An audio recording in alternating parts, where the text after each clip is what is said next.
running away?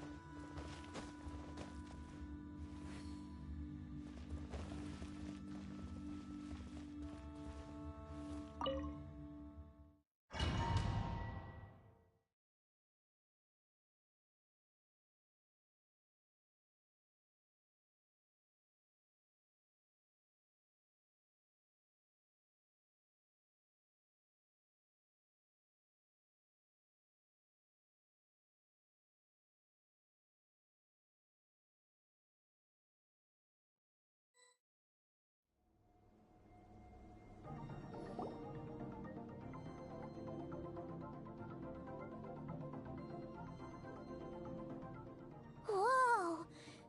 This is where I live. I suppose it's the closest thing I have to a home here. It is. I brought you here because time flows differently in this place.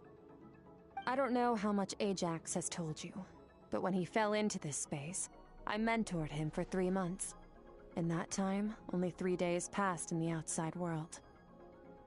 Ajax? Oh, right! That's Child's real name! Yeah, Paimon remembers him mentioning something like that. So, a month here is equivalent to 1 day in the outside world? That should mean we're safe from that power-hungry soul snatcher for now, right? Yes, well, I didn't bring you here just to show you around. In the outside world, the Traveler could be attacked at any moment. But coming here has bought us quite a bit of time. Now, we just need to figure out how to investigate that place you saw. The one full of fog.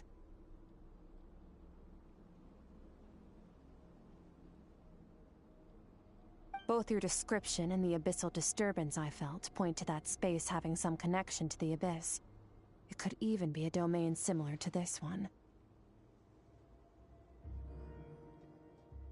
The thief who stole that fragment of your soul is hiding there. But the abyss is a chaotic and turbulent place. If we want to pinpoint their location, we need to see what that space looks like without the fog.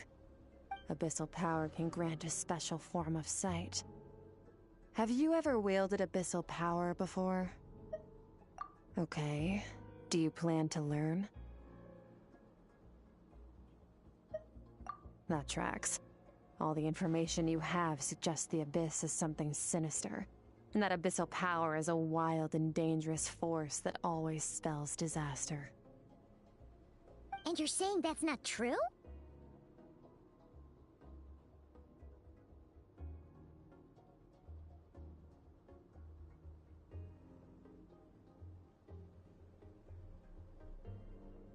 Depends on your perspective. Floods and hurricanes take countless lives too. But if one day you gain the power to control them, what was once a calamity is now just another tool in your arsenal.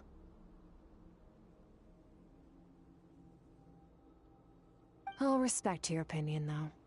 Just means we have to turn to the second best option. A little abyss crystal that contains my power. Wear it on your head, and we'll be able to perform dream mirroring when we fall asleep. Dream mirroring? It means experiencing whatever the other person is dreaming. Everything they see, think, and feel. Since you haven't studied the art of using abyssal power, and have no plans to jump in the deep end right now, I'll have to do the investigating for you. With dream mirroring, every time you slip into a deep sleep, I'll see with my own eyes whatever scene plays out in your mind. Then, I can guide you through the dream environment, and we'll take back what was stolen from you. Huh. You make it sound so simple. Tough to say. This is an unprecedented situation for both of us. Even assuming we do manage to find where this entity is hiding, like I said, getting your soul fragment back won't be easy. To play it safe, I need to give you some special training first. Wait, you're gonna teach him some of your martial arts? Does that mean The next time we see Child, we have to treat him like our senior? Do as you want. For my part, I don't see you as my disciples. You're already a pretty good fighter. All I'm planning to do is build on your current skills and train you for the specific scenarios that I think we might face.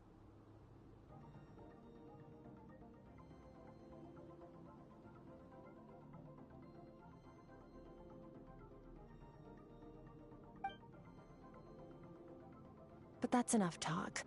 If you're ready to do this, then come with me. Time might be more lenient here, but that's no excuse to waste it. Oh, she moves fast. Paimon can hardly keep up with her. So, special training, huh? Kind of a rare opportunity.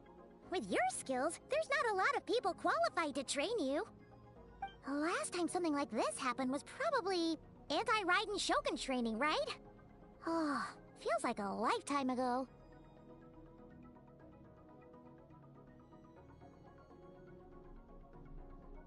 Skirk seems pretty strong too, though. Remember how she said that the all-devouring narwhal was just her master's pet? Maybe we really will learn something here.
Ready? Bring it up! Your training will be split into 3 stages. Testing your blade work, elemental abilities, and reasoning skills. We'll start with blade work. You're no rookie in this area, so I won't bore you with the basics. During your long journey, you've no doubt sparred with a lot of talented sword fighters. Consciously or not, you'll have picked up all kinds of techniques from them. You bet! There's Kaya, Master Jean, Kuching... Oh, and Kazuha, Ayaka... Yeah, we've met sword masters like you in every nation we've been through. You sparred with a bunch of them too, right? Nice to know it's all gonna come in handy now. Don't get too smug. In sword fighting, techniques alone are not enough. You need a cohesive system to bring it all together. A style or school of fighting. To use the human body as an analogy, your style is your skeleton, the foundation, the framework. Techniques are the muscles and other flesh attached to the bones. This is where your strength comes from. Improving your sword fighting is like growing that body. If your frame got bigger and taller, but you didn't add any muscle mass, you'd be weak and flimsy. Then again, if you packed on pounds of flesh without a big enough frame to support it, you'd end up bloated and unwieldy. You need to do some introspection. Take a good, hard look at your past experiences and figure out which parts of what you've learned are just techniques, and which parts can be used to form your own system of blade work. Only then will you get the full utility out of all your thoughts and observations along the way. Only then will every strike you deliver make perfect sense. Wait, is that it? Paimon thought you were gonna teach him some cool new moves. Like when you went swoosh and opened a tunnel to another place.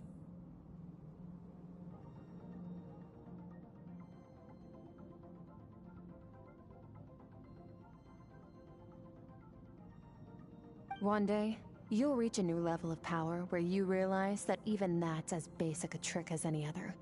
But right now, our sword styles are so wildly different that teaching you mere techniques is pointless.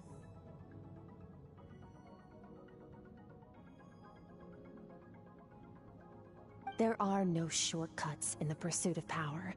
Failure is your best teacher, and rigor is your coursework. That's all I have to say.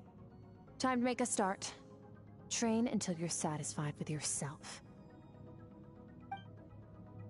Now focus. Destroy the crystal columns as swiftly as you can.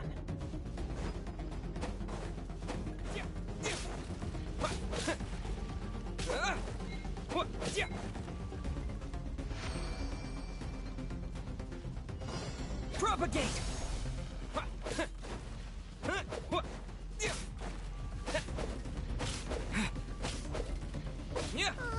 This is making Paimon's head spin. Hang in there, traveler!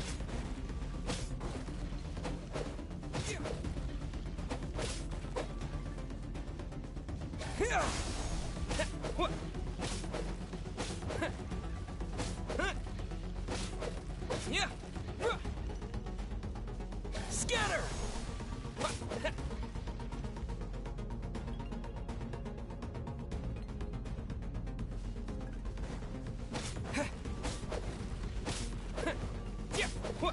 Propagate!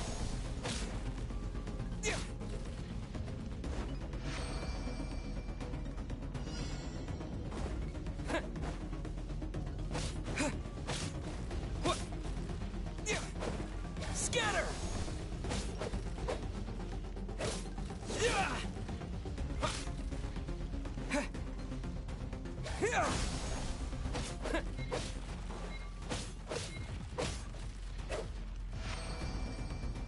Stay calm. Use your head. You have to keep it together.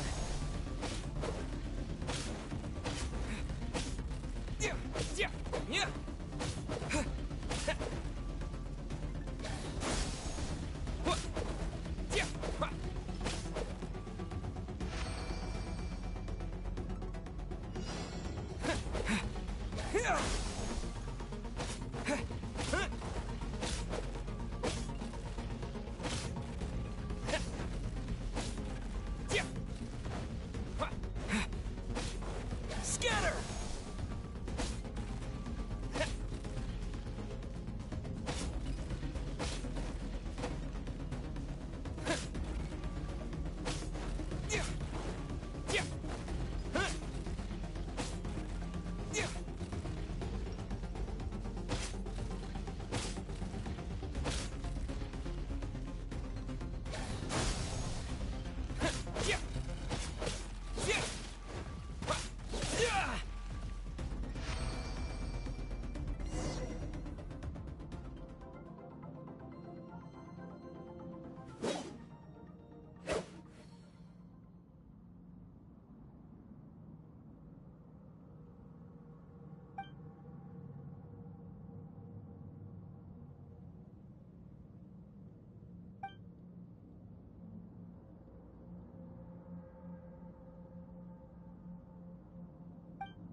This moment will be frozen in time.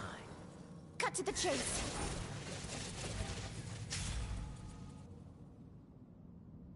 Consider a moment of true mastery that you've witnessed in another person, and ask yourself, what lies beneath the surface? What's their guiding philosophy? What's their state of mind as they maneuver their weapon? Now take that and practice it right away with speed, skill, and strength, over and over, until your hand is one with your mind. This is the only path to true growth. Step on up. Dance with the waves.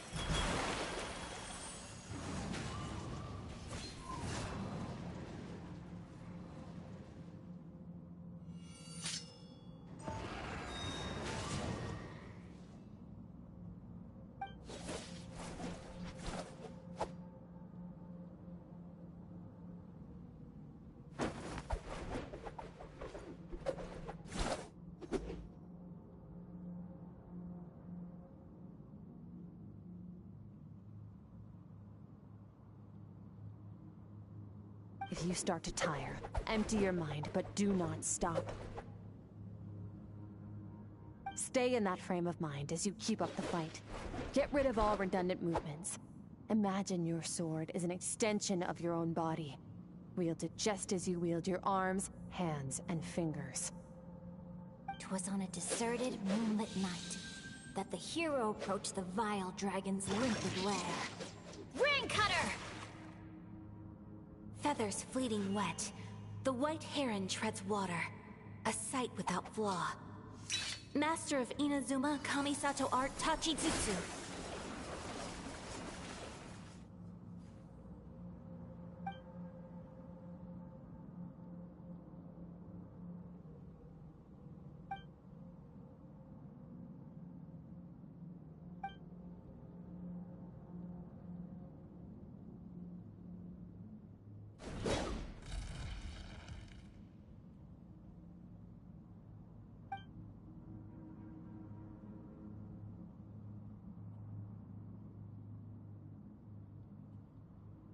Huh. Looks like you've made some real progress. That concludes your training session. Awesome! Paimon knew you could do it! How do you feel? As you should be. Time flies when you're training hard. You've actually been going for several days now with no rest. Yeah. Meanwhile, Paimon's had a whole bunch of naps. But you were so focused, she didn't want to interrupt you. Go get some sleep. I'll be doing the same very soon. Let's hope you see that foggy place in your dream, so I can get this investigation over and done with.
Skirk, why are you skipping classes again? We've talked about this. 'Cause he's a crabby old man, and he's a boring old man. I don't like going to his classes. Excuse me. You shouldn't talk about your teacher like that. It's very disrespectful. All right, let's not get into a big fight about this. Skirk's learned what she needs. There's no point forcing her to sit through more classes if she doesn't want to be there.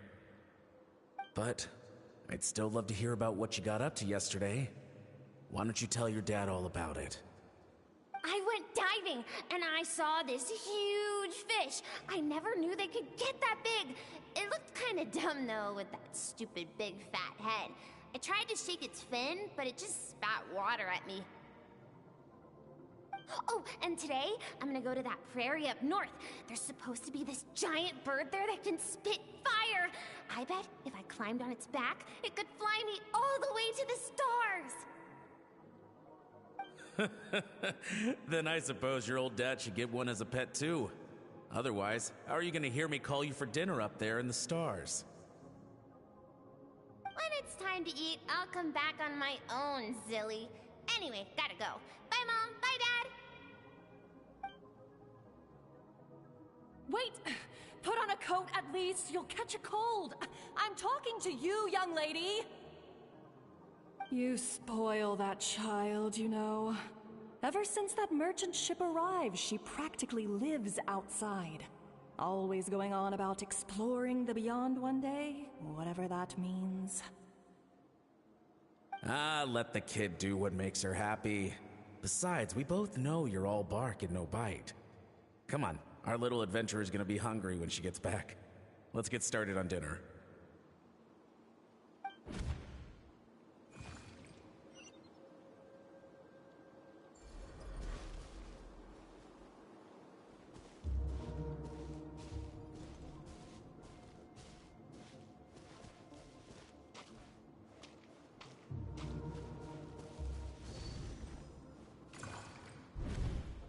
The stars shimmer high above. But what lies beyond the stars?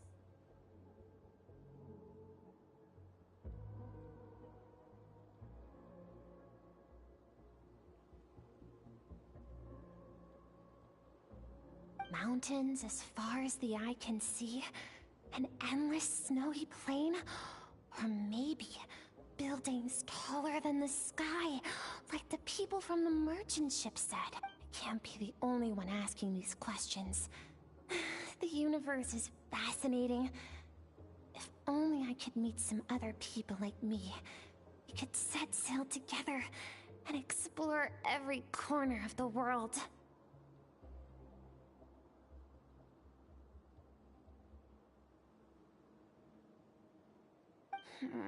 I'm sick of being a kid.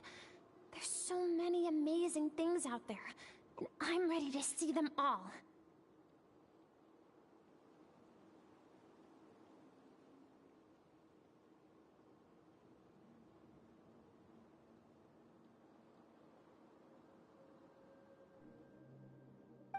But for now, I'm starving. Better get back.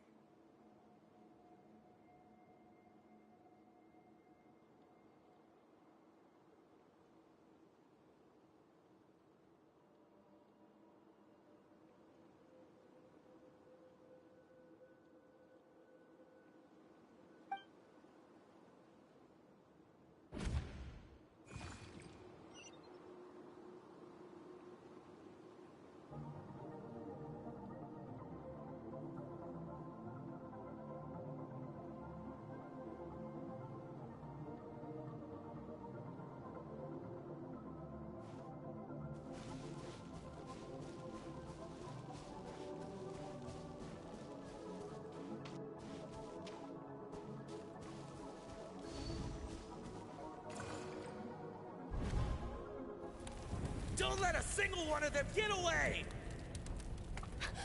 No, please, spare the children! Stay back! They're coming! Run! Help! Eliminate the threat. Take them down. Don't be scared. Ah! This way! We'll never make it! Fire. There's fire everywhere. What happened? I told you we shouldn't have trusted these outsiders!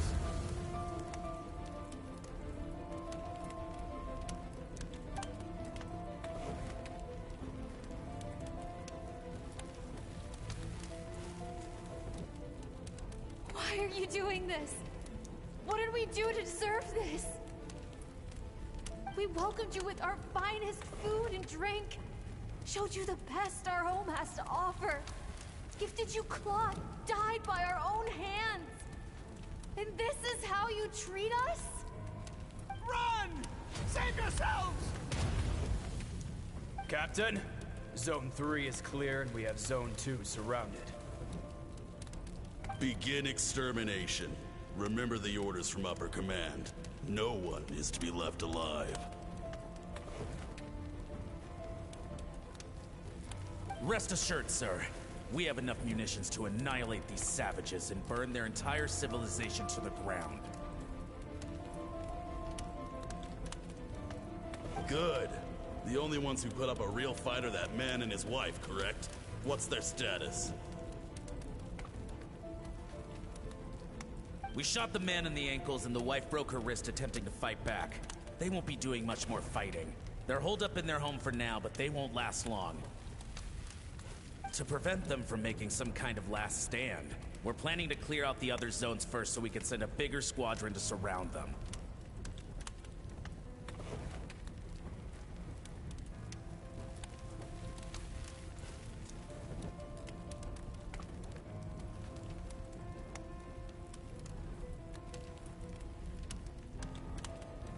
Well, well. Turns out some of these beasts do know how to use their claws. Now the threat these savages pose will be undeniable. Let them cling to what's left of their lives for a little longer. Once the other zones are cleared, I'll cut off their heads myself.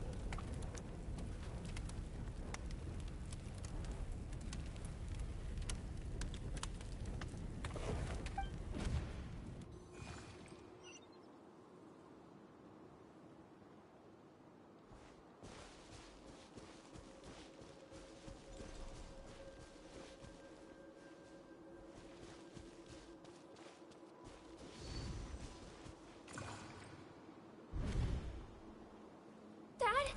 Mom?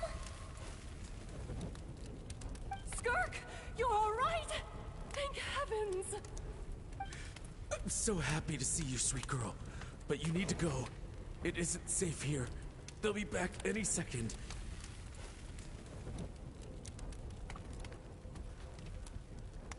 What happened? You're bleeding a lot. Dad? Mom? This is the place. Alert all units. Prepare to surround.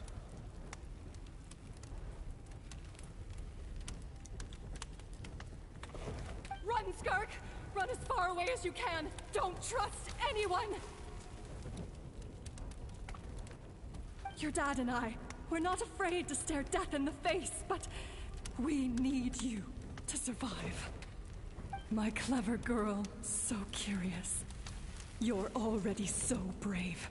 I know you're going to grow up to be such a positive light in this world.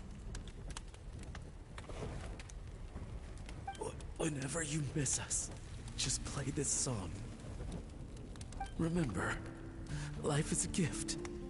Don't let darkness claim it. Break down the door! Look what we have here. A savage that can pluck a tune. Well, the show's over.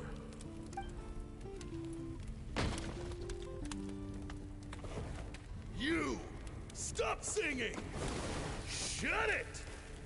I said shut it or I'll make you! Fine.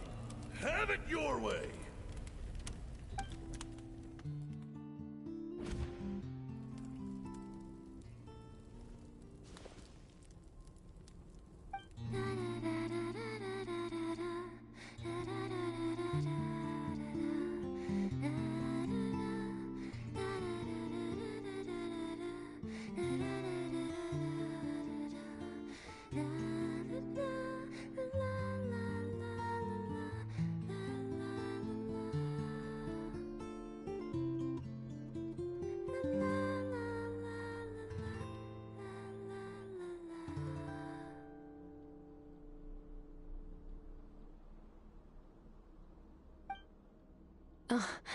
You're awake? I found a few clues while you were asleep, but it's only a start. Now, time for the second stage of your training. This time, the focus is elemental energy. Come find me when you're ready to begin.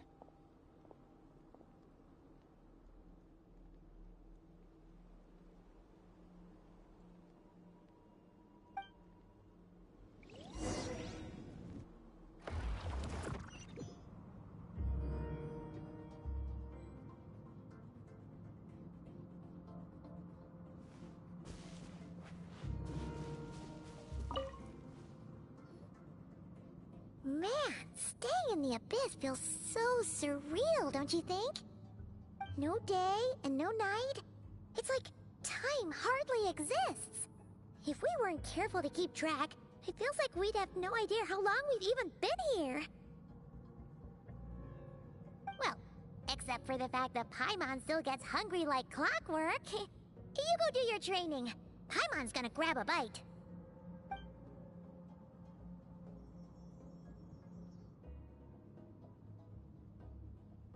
The way I see it, the pursuit of power is divided into 3 stages. The first is mastering the use of standard weapons. Next is learning how to harness natural energy. And after that, you're free to challenge even higher dimensions.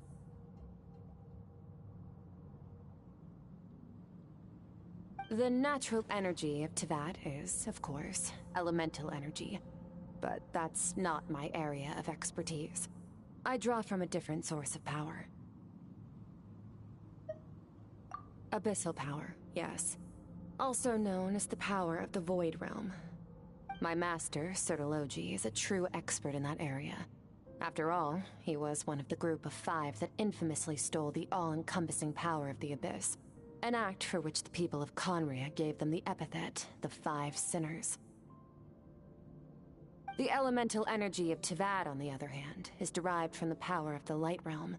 These 2 forms of energy exist in direct opposition to each other. Suffice to say, there's not much I can teach you this time.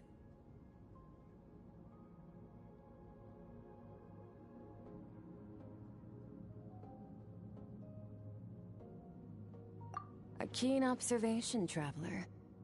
Call it respecting local norms. The Abyss stands in direct conflict with the will of this world. So, to make my life easier, I disguise my power to make it appear cryo-like in nature. It's a technique I learned from some Conrian ruins, known as the 7 Shifting Serpent. If you ever change your mind about delving into abyssal power, I can teach it to you. So I've heard. You seem to have a knack for removing abyssal power. But is purification really what's going on there? Like I said, power does not simply disappear. Just thinking out loud. Let's focus on your elemental training. That's what's gonna help us if the situation gets tricky.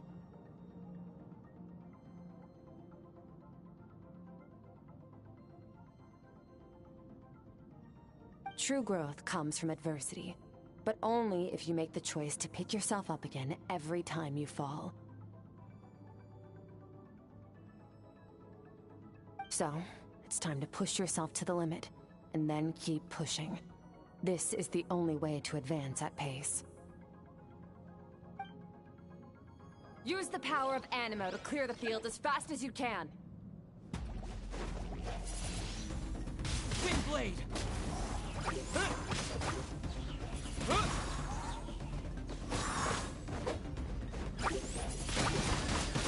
Windblade!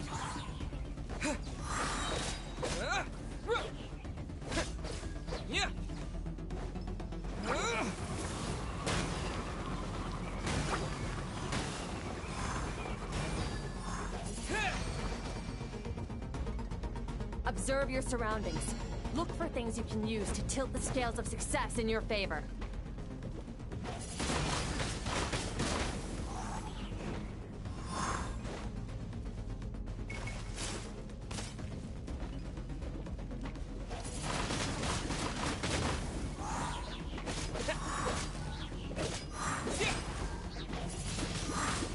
Windblade!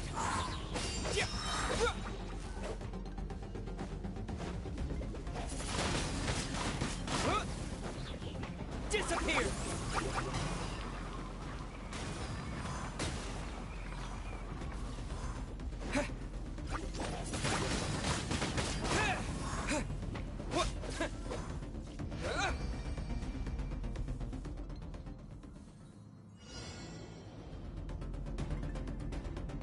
Use the power of Hydro to destroy the spikes.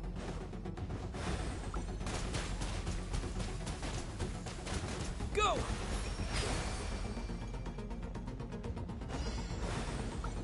Faster. Don't give them a chance to strike you. You need to be quicker than you were in your dream. You can't afford another injury like that.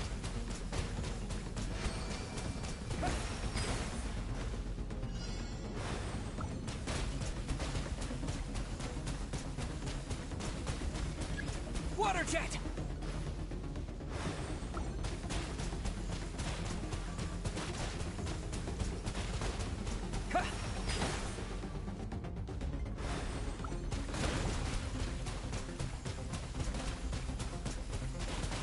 Water jet!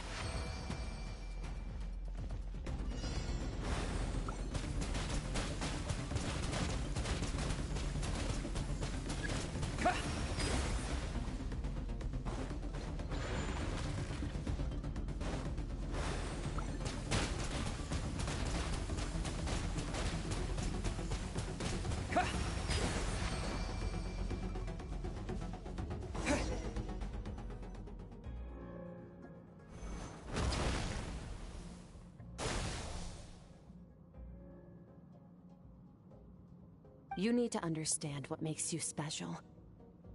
The ability to wield elemental energy without a vision and switch between the elements at will. It means your aspirations need no approval from the gods. Your power is not bound by the rules of this world. So be bold. Do not be afraid to chart your own path.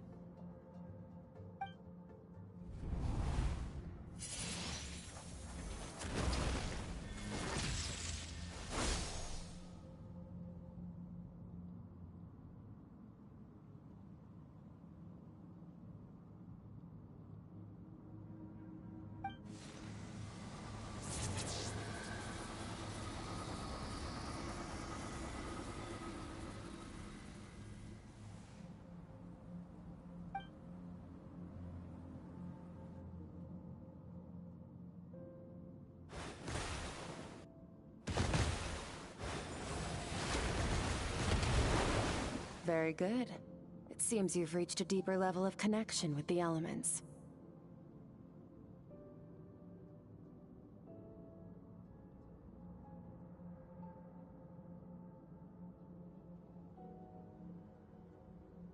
Long enough for you to lose yourself in your training, which is a good sign. Relentless practice with the elements has drained all your strength, but it's also what allowed you to make progress. Get some rest. When you wake up, we'll proceed to the final stage of your training.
what is the secret to power? Longing, hatred, self-preservation. No, it is fear.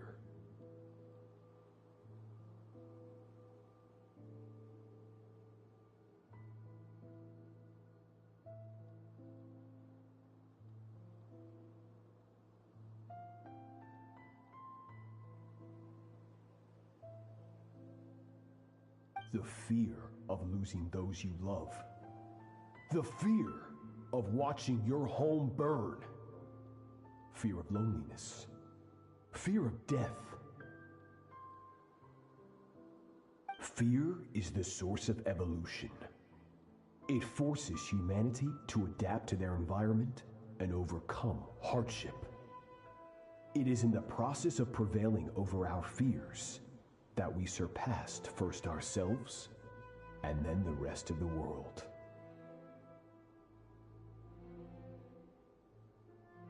That fear is now part of you. It calls on you to evolve, and it is time to answer.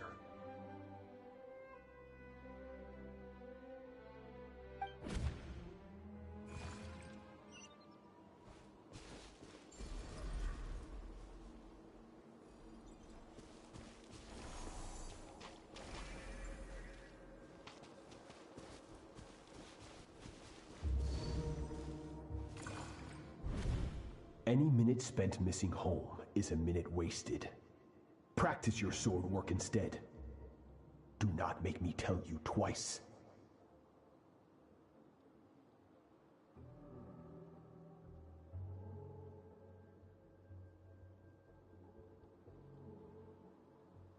But, Master, I can barely lift the sword anymore. If I keep going, I feel like my wrist is going to break. So it has not broken yet. Then pick up your sword and keep practicing until it breaks. I want to hear the cracking and splintering of bone. After all, bones can always be reset.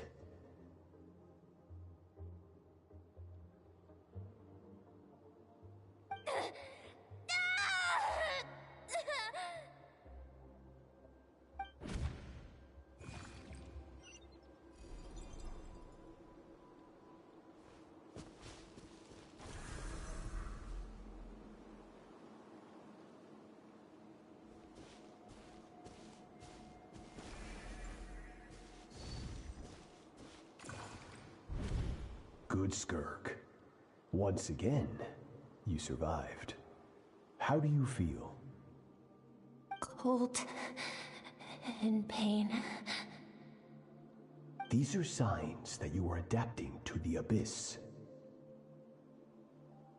Each time the flesh is torn and the spirit crushed, each time you claw back from the brink of death, you become stronger.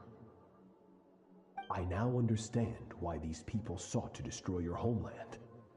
Your potential goes beyond even what I could have anticipated.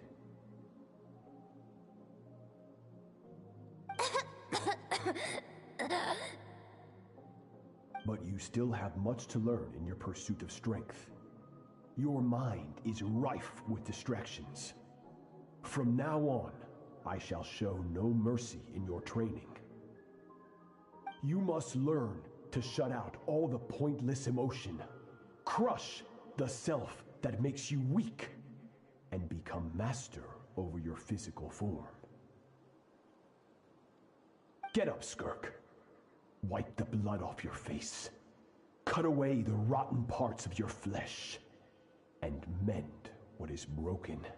Then take up your sword.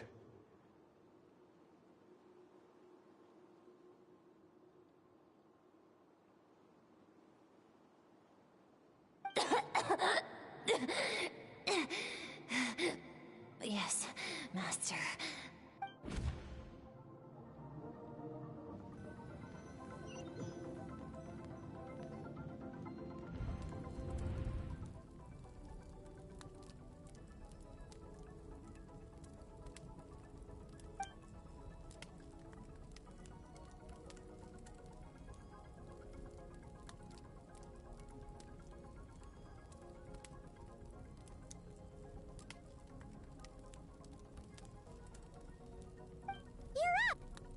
you got some good rest. Skirk said to tell you that she's ready to start the final stage of your training whenever you are. So, want to head over now? Or did you want to wait a little?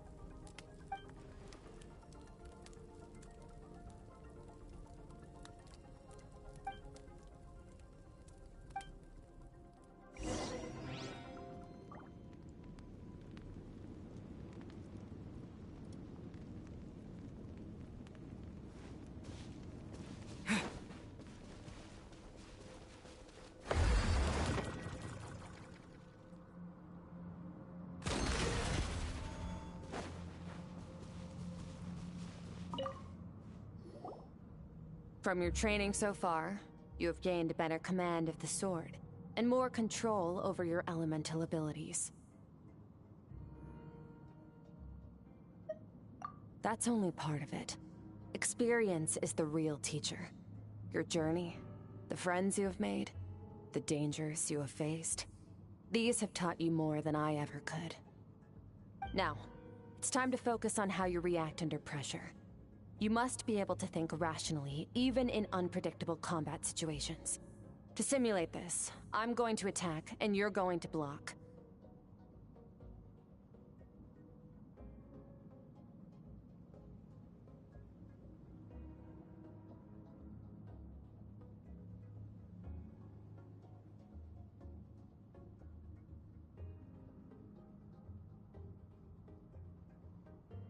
Ready?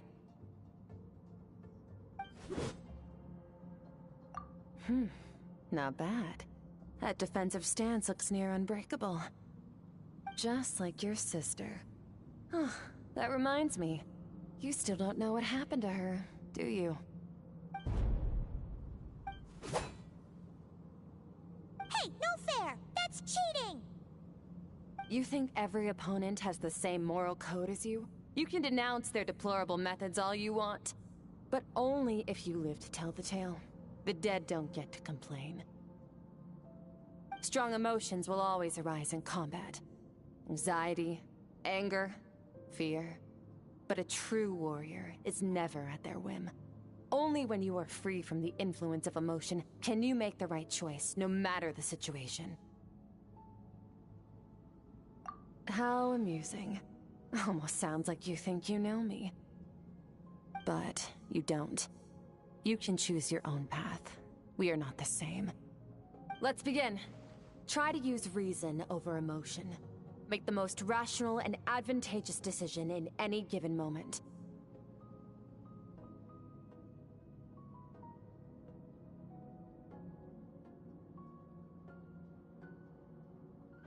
This is your final training session.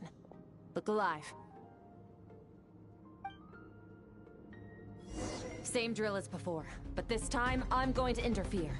Hold your focus.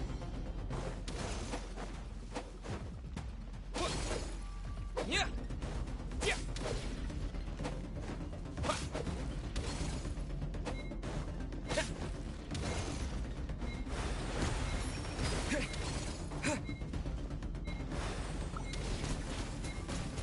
Go.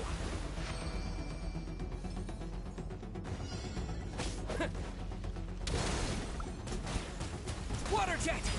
Yeah! Yeah! Go! Ha!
Not bad. Better than I expected.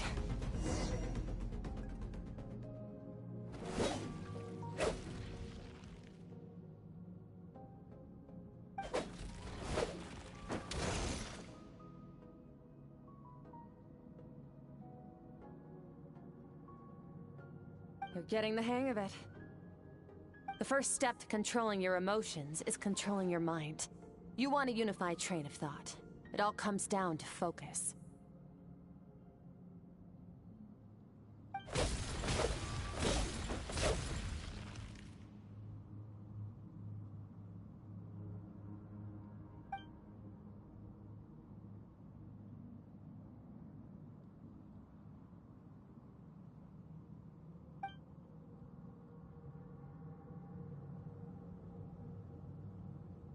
Your mind is rife with distractions. From now on, I shall show no mercy in your training. You must learn to shut out all the pointless emotion, crush the self that makes you weak, and become master over your physical form.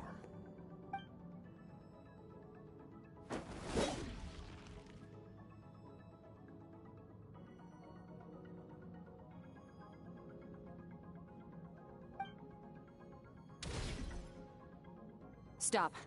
Let's pause here. One look, and I can tell your mind has wandered. That's to be expected.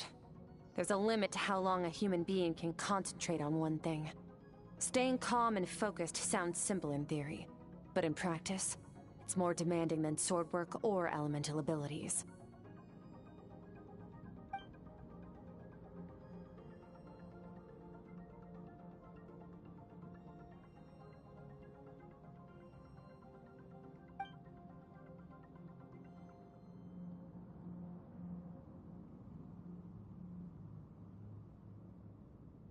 Get some rest.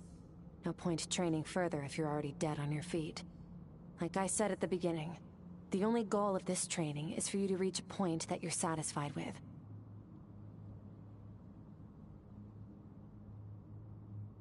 You managed to push past your limits, which is a good start. You can be proud of that, and sleep well knowing that you've earned it.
Skirk is amazing. She faced down that terrifying giant and cut its head clean off. Oh, she got hurt though, didn't she? I heard it was pretty bad. Yeah, well, that's a given. But the moment she was on the mend, she got right back to practicing her sword work. I heard Master suffered a grave injury once too. Lost an arm and a leg and still came back stronger than ever. Skirk's becoming more like him by the day. Incredible. I wonder if I'll ever reach their level. They're always so resolute, so unshakable.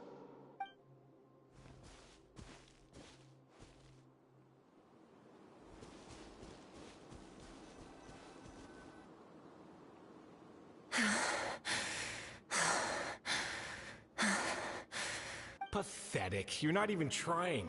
You're so much weaker than you think. Skirk, have you become a positive light in this world?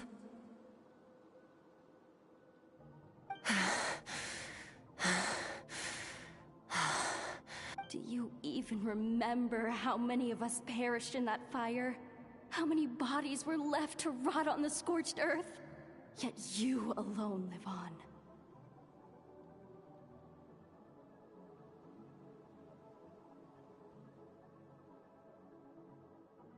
Keep your gaze fixed on your blade. You don't deserve to rest. I have so many questions. I just want to jump in a spaceship, explore the whole universe, and get answers from the stars. I just need to wait till I'm grown up. Then, I can do anything.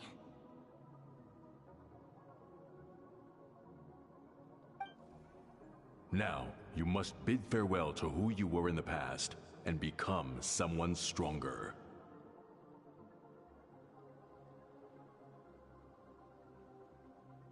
Run! Skirk! Run! Only death awaits us here. Keep running, and don't ever look back.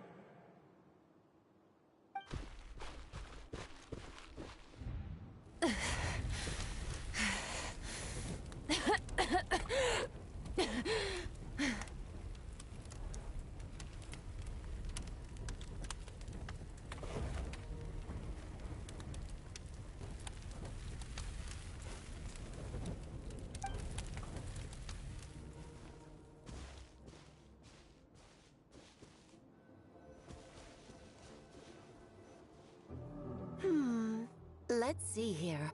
First things first, you need a new identity. Going around telling people you're from somewhere beyond the stars won't do, now will it? How about saying you hail from beneath the earth instead? As the Conrian saying goes, venturing out into the universe and down into the abyss are the same in that both are braving the dark unknown. Well, I'm a visitor on this planet, so I'll follow the rules. Ah, splendid. That saves me quite a bit of trouble. Let me offer you a piece of advice in return, although it might not be what you want to hear. I know the pursuit of strength is important to you, but taking a moment for yourself every once in a while is never a bad idea. Ignore her existence for too long, and there will come a day when you can no longer hear her voice.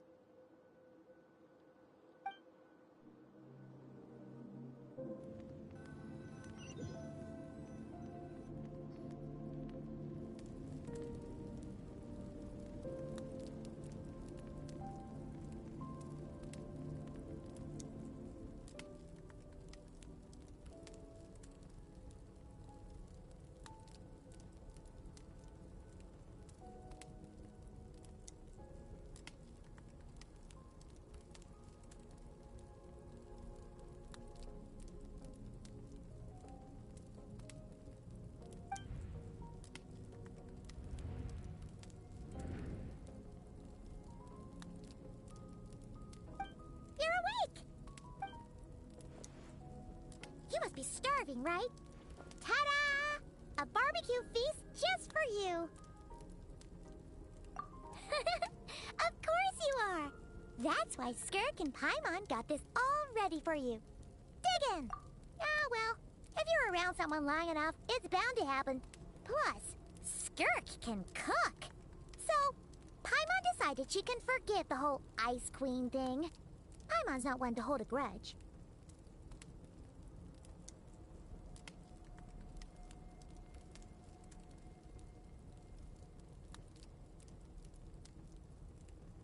Here's an idea. Let's save the chit-chat until after the meal.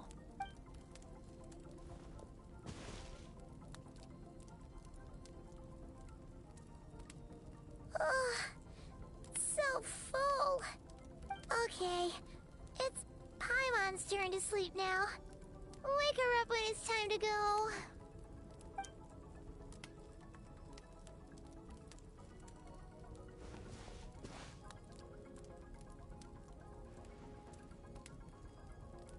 I have good news. First, your training is complete. You have what it takes to wield immense power. Now it's just a matter of putting it into practice. Continue to learn from your journey and hone your skills against formidable opponents. Second, I've located the culprit we've been searching for.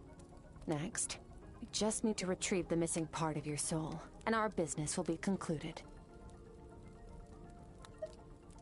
When Ajax trained with me, he once told me he was bursting with questions. So I allowed him to ask me 3 of them before he left. You and I may never meet again, Traveler. So if there's anything you want to ask me, now's your opportunity. Just like Ajax, I'll answer 3 of your questions.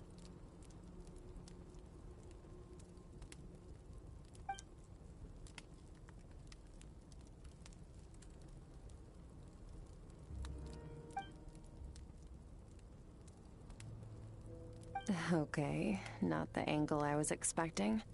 What makes you ask that?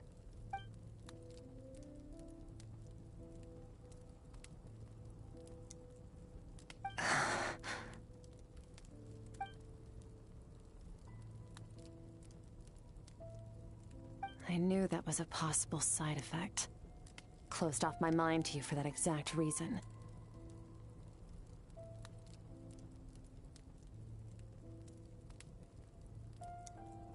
Even with the dream mirroring, you should have seen nothing but endless darkness.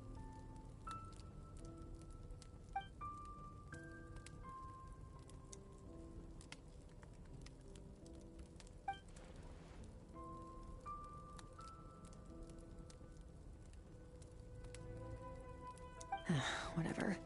Must have been a flaw in my execution. I shouldn't be too surprised. Due to some recent circumstances, my self-control has been lacking as of late. Since you've seen what you've seen, there's no reason to hide the truth. All I ask is that you keep it a secret. No, I'm not from Teyvat. I'm from a different planet. And there was a time when I journeyed through the stars. A lot like you in some ways. No, we're different in that respect. You're influencing the fate of this world. But me, I'm just passing through. Several hundred years ago, my master, Sertologi, opened the border between worlds and sent me here. But this is not my home. And one day, I'll return to the vast unknown of space. So, there you have it. On to your second question.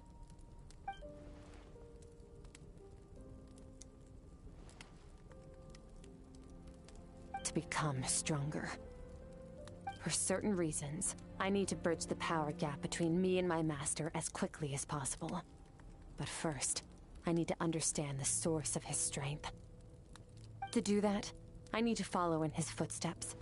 Walk the path he once walked. And somewhere along the way, I'll find out how to defeat him. That... Okay. You have one question remaining.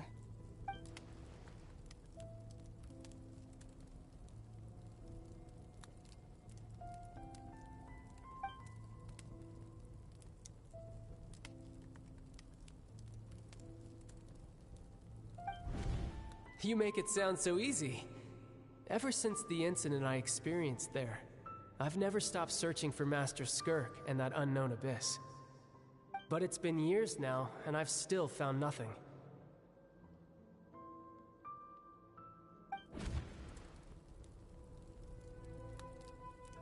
Well, your last question? Ajax. His situation is different than yours. Before you ever crossed paths with me, you'd already encountered many formidable people, studied their techniques, and developed your own skill set. So, during your training, all I had to do was build upon that foundation. But Ajax was so young when he came to me. A complete blank canvas. Children can't help but imitate their role models. In the long run, that would only hinder his growth. Once Ajax has enough strength in his own right, I will allow us to meet again. Until then, let that motivate him to reach his full potential.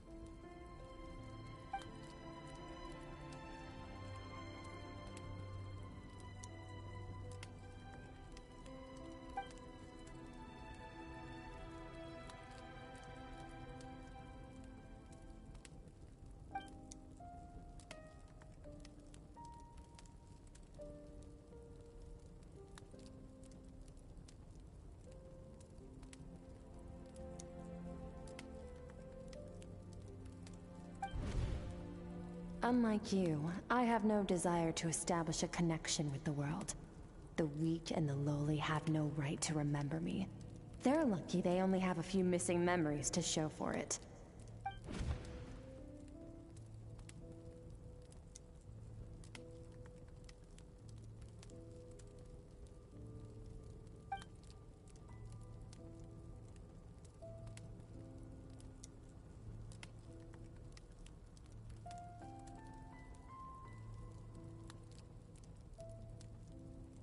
Wake up your companion. It's time to go. Oh, and everything I just told you. Best keep it a secret from her as well.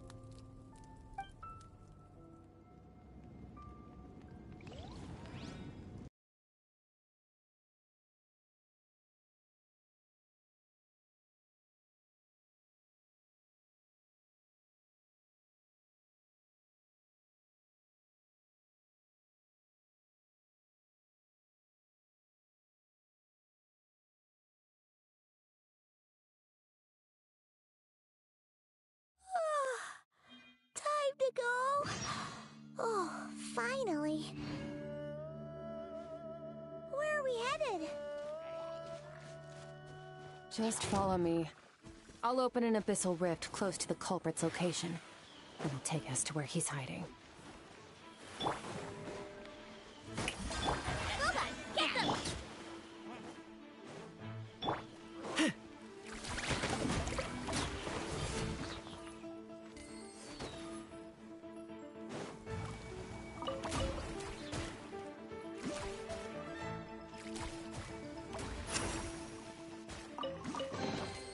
Do I get a share? You actually want this trash?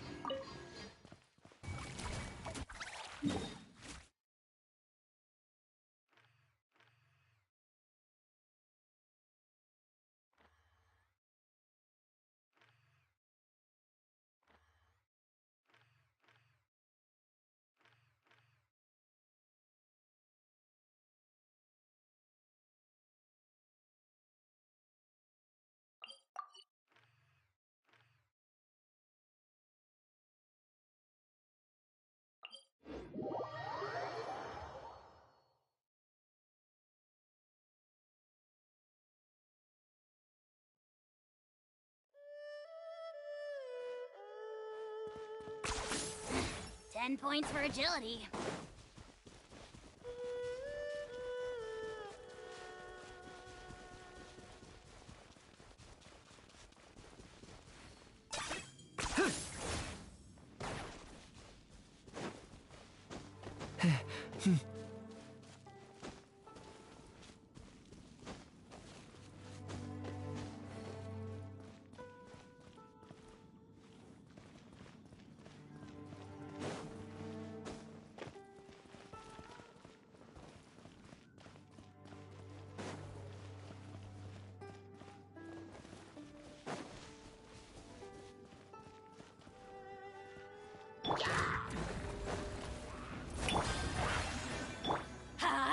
I'm going in! Let the world come alive! Claim these souls! You're toast! I got him cornered!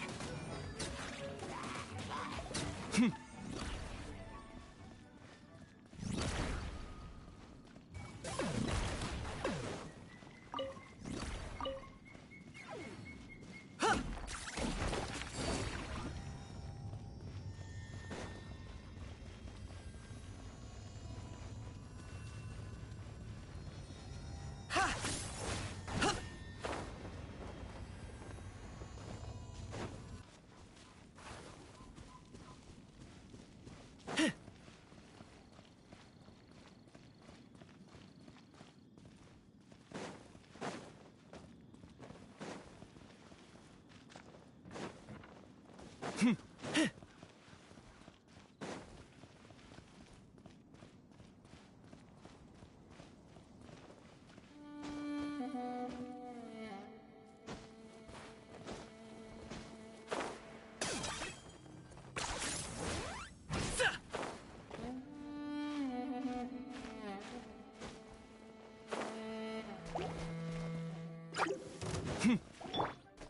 me with praise! Out of the frying pan!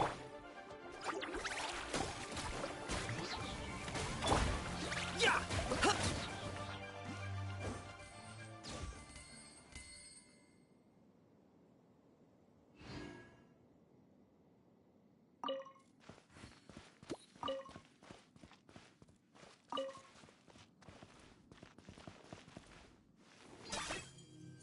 Are you running away?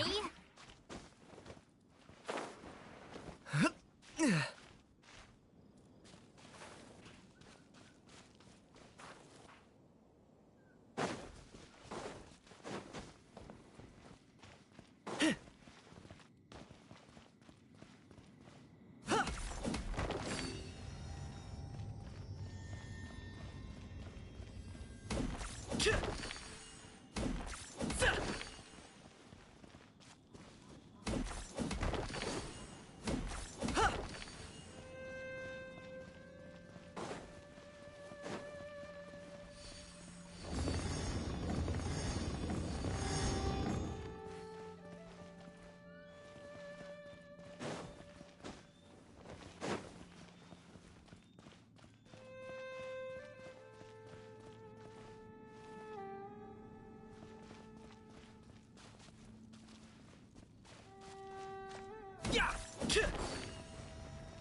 Ugh, worthless pile of garbage. Stop yapping. Just take it or leave it.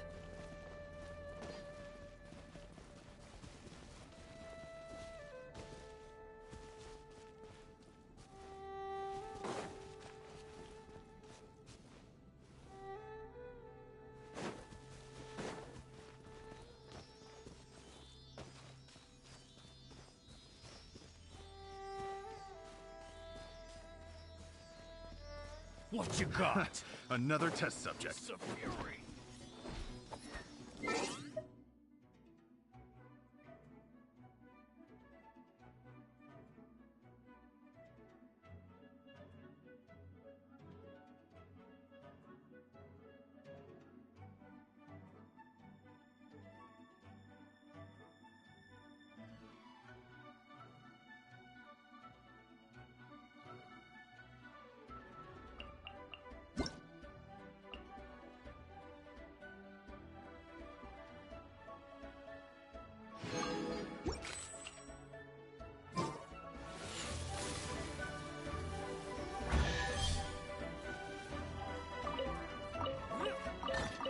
Do I get a share? Yoo-hoo! Nice and spicy! Huh? Adventure time! Have a little taste. That was unexpected. The wrong test subject. Let's light it up!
points for agility.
Wait, this is near the chasm, right?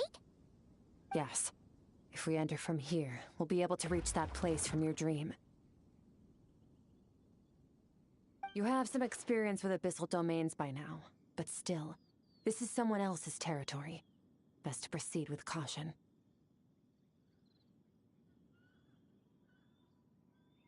Don't worry, Paimon's an expert at hiding behind other people for safety. Oh, but, that means you need to stay safe, traveler. All right. Remember your training. Time to put it to use.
Water jet! Yeah!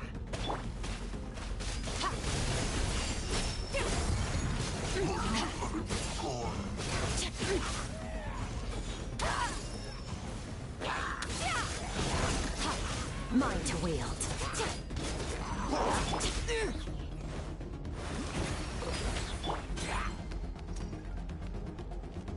Merciless.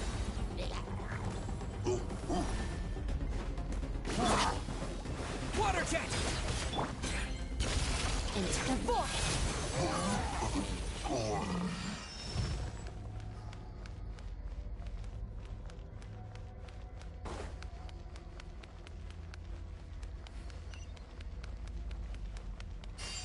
Merciless. Whoa! Look at all these spikes! Careful, you'll get hit! You know what? Paimon's just gonna float behind you. Come on, you got this. Water jet! Wipe out! Hey,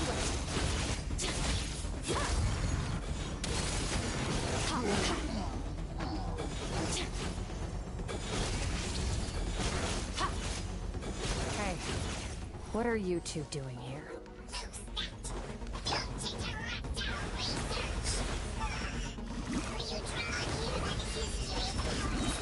Dusty, like an abandoned house.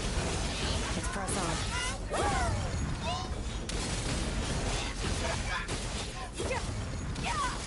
Mine to wield.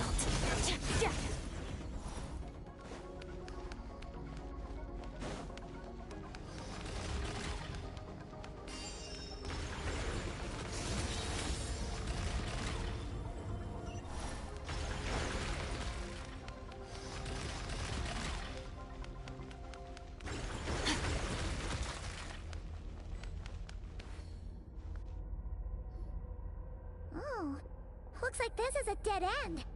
Did we make it to his hiding place? Ugh, this fog is making it impossible to see anything!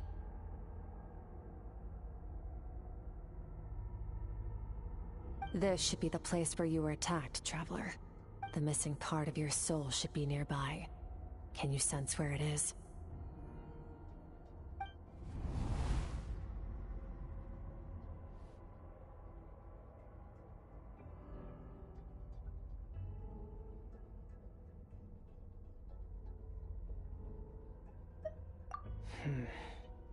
Our opponent must have covered his tracks just in case. Otherwise, you should have sensed it much more strongly.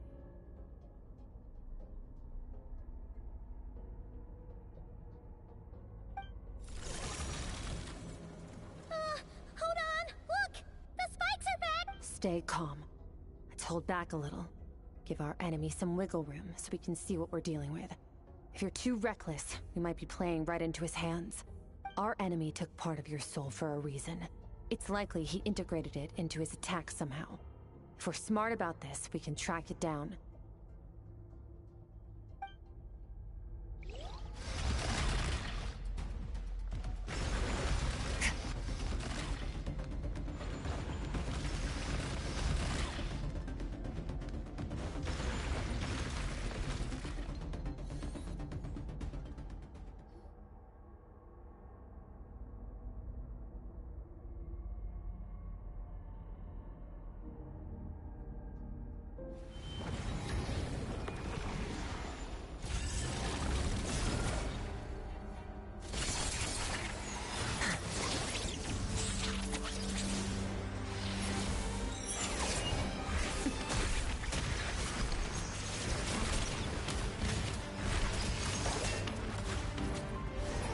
From the start, the attacks have been focused on me. Trying to break through my defenses? I see.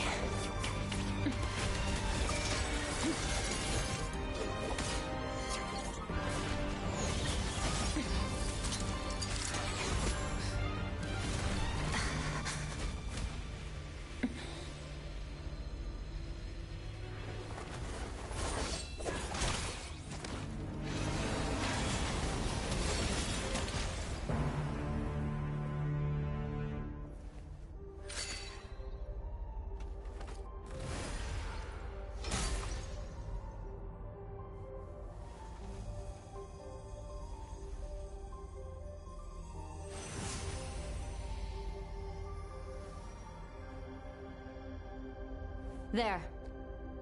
I got it back.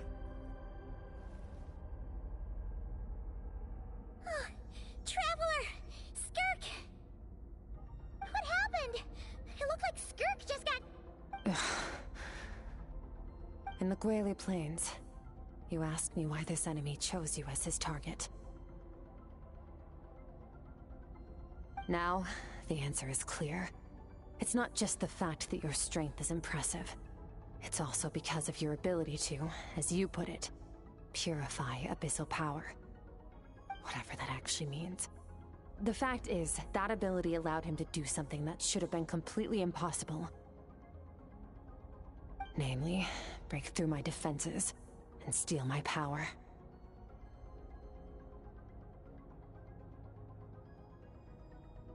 No. He couldn't have known I'd come to his domain. He only stole your soul fragment because he knew the value of its power. I doubt he expected it to come in handy so soon.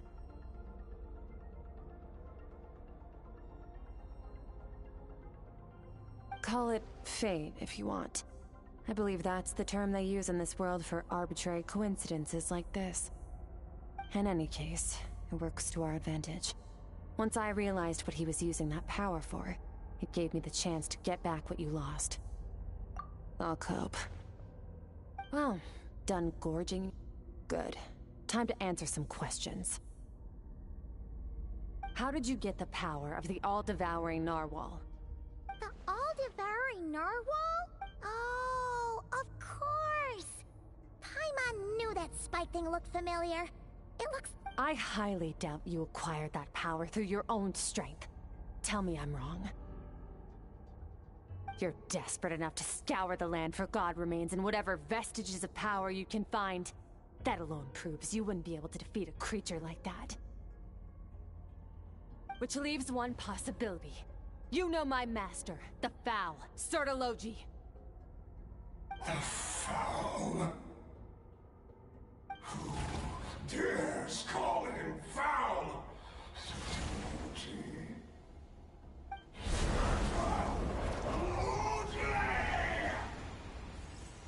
What's wrong? Bit off more power than you can chew? You're struggling to hold a basic conversation. Just a little longer. I'm still... Look! It's back! Those obsessed with power will let it devour them before abandoning their pursuit. Keep calm and use reason to decide the best course of action.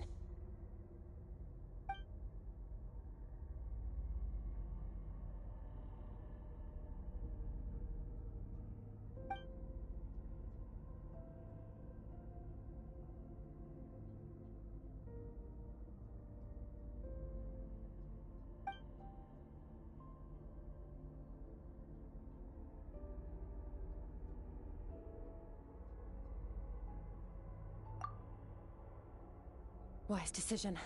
Final victory doesn't always come after a single battle. You've got your soul fragment back, so we both got what we came for. Let the enemy draw breath while he can.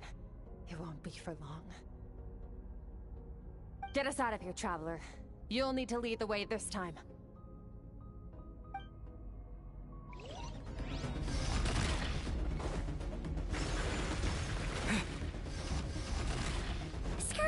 Is your shoulder gonna be okay?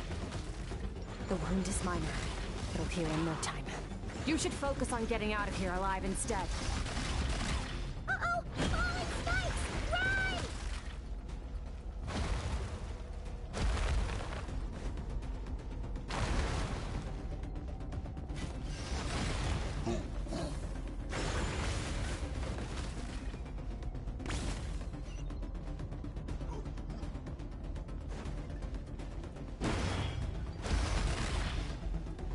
Watch out!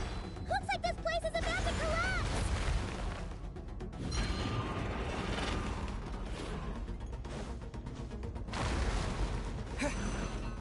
So, this guy's power has something to do with the all-devouring narwhal.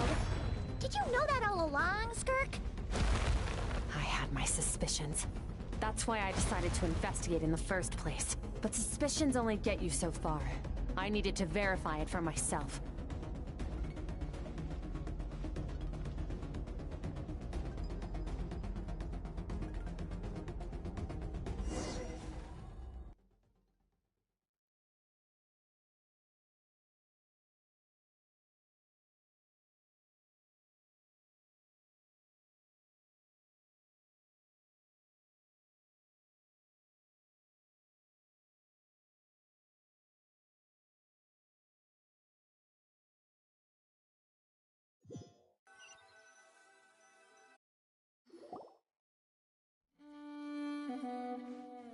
Phew.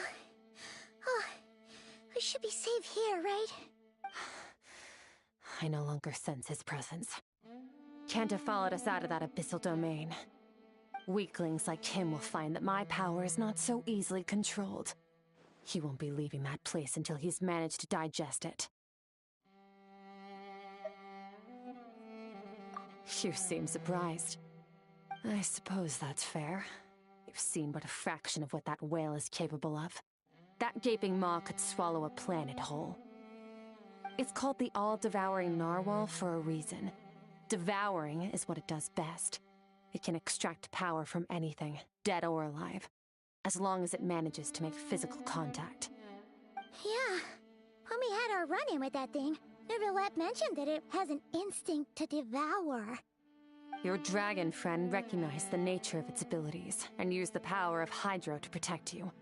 That worked because it was in a satiated state, so it was somewhat less aggressive than usual.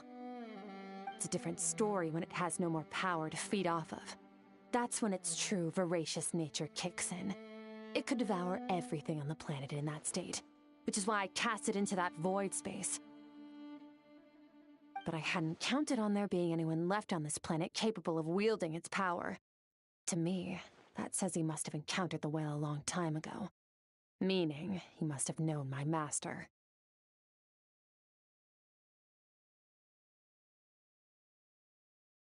Exactly. It told me everything I needed to know. Hence why I said we both got what we came for. And I believe that brings our transaction to an end. Now that you're whole again, you can get back to your own journey. I'll handle the rest of this situation myself. No way! We can't leave now! Something was stolen from you because of us! We have to help you get it back! This isn't my first taste of failure or losing power. When you fall, you get back up again and become stronger. That's how it is.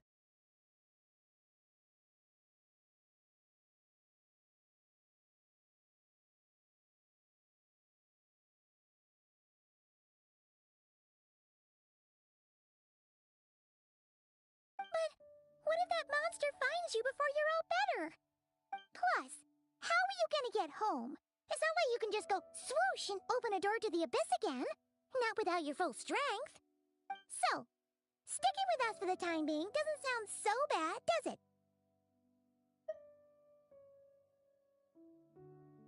it? Fair enough. Then take this. What is it? A bag of Mora. Nothing in this world is free. I know that much.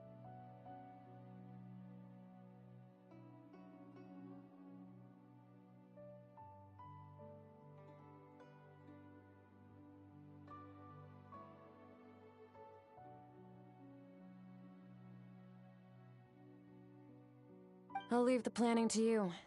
Hurry up and decide where to go. We shouldn't linger.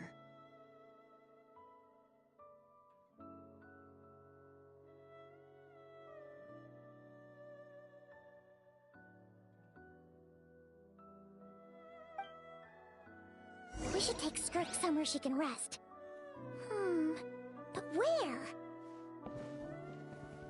Paimon gets the feeling Skirk wouldn't like being around a lot of people. Oh wait!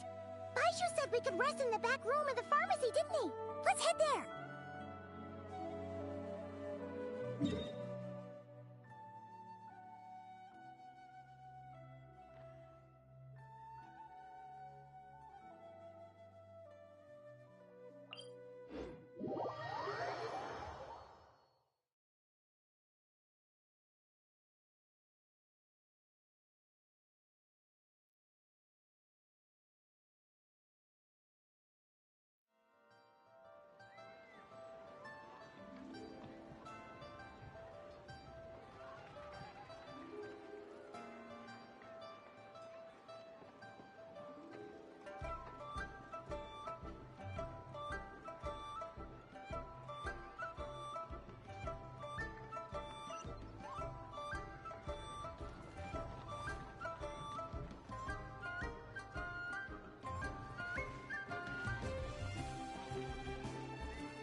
from Skirk has a ton of Mora in it. Does she have a job or something? Wait, no. After what we saw at Wamin Restaurant, that seems impossible. Can you imagine? It would go something like, I'll be collecting my paycheck now, boss. Oh, sure thing. Wait, who are you? Have we met? Huh. Can't hold a job if you make everyone forget about you. So, what did you do to get all this Mora? Claimed some buried treasure, took care of a few monsters that were causing trouble. Nothing untoward. It's safe to use. Ah! You heard all that? A sonorous voice like yours is hard to miss. I wouldn't be surprised if the sound of it traveled to the nearest mountaintop. Then, did you by chance happen to hear Paimon's little, joke earlier? You mean when you called me Frosty the Lavender Melon?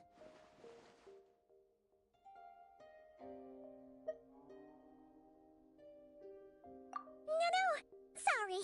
Paimon totally misspoke just now. She didn't say that at all. It was, a Paimon lookalike. Yeah, she's a piece of work, that one. Always impersonating Paimon and giving people weird nicknames. Okay, fine. The truth is, Paimon didn't like you all that much at the start, but things are different now. You helped the Traveler in a big way, so what do you say? Friends? I noticed there was only one bed. Go ahead and get some rest. Wait, what about you? I don't get tired, and I don't need rest. I'm going to practice my sword work. That should help me regain some strength. But your shoulder... Hey, don't just leave! Ah, whatever. Let her tire herself out. She'll come back eventually. Let's get some sleep, Traveler. That comfy bed is calling, Paimon.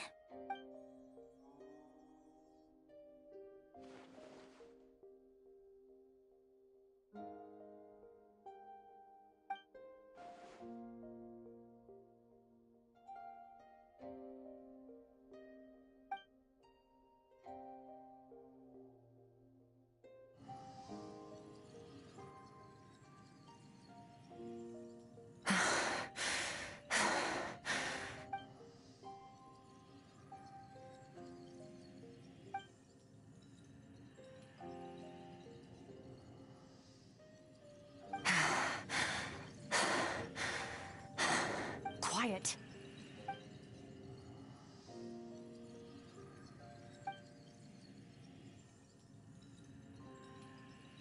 Do you even remember how many of us perished in that fire? How many bodies were left to rot on the scorched earth? Yet you alone live on. Keep your gaze fixed on your blade. You don't deserve to rest. Run, Skirk. Run! Only death awaits us here. Keep running, and don't ever look back.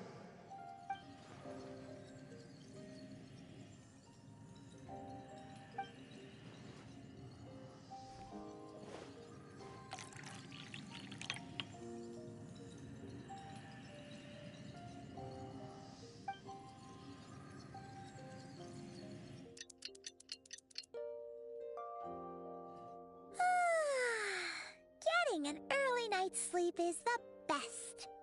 That bed was so comfy. Wait, Skirk? Have you been sitting out here the whole night?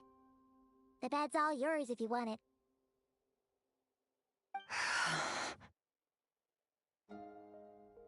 About 60%, maybe 70. Whew! Paimon thought it would take at least a couple of days. That was fast. No, not fast enough. That's 20% less than last time. Same training regimen, same intensity. Nothing felt different, but somehow the outcome fell short. Now, I think the problem's with me.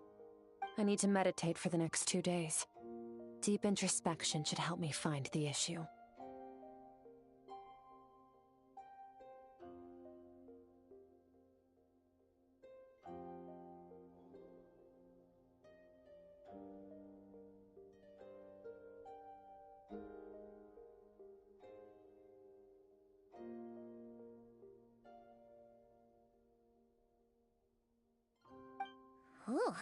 Sounds intense. We'll watch over you in the meantime, then. Thanks. See you in 2 days.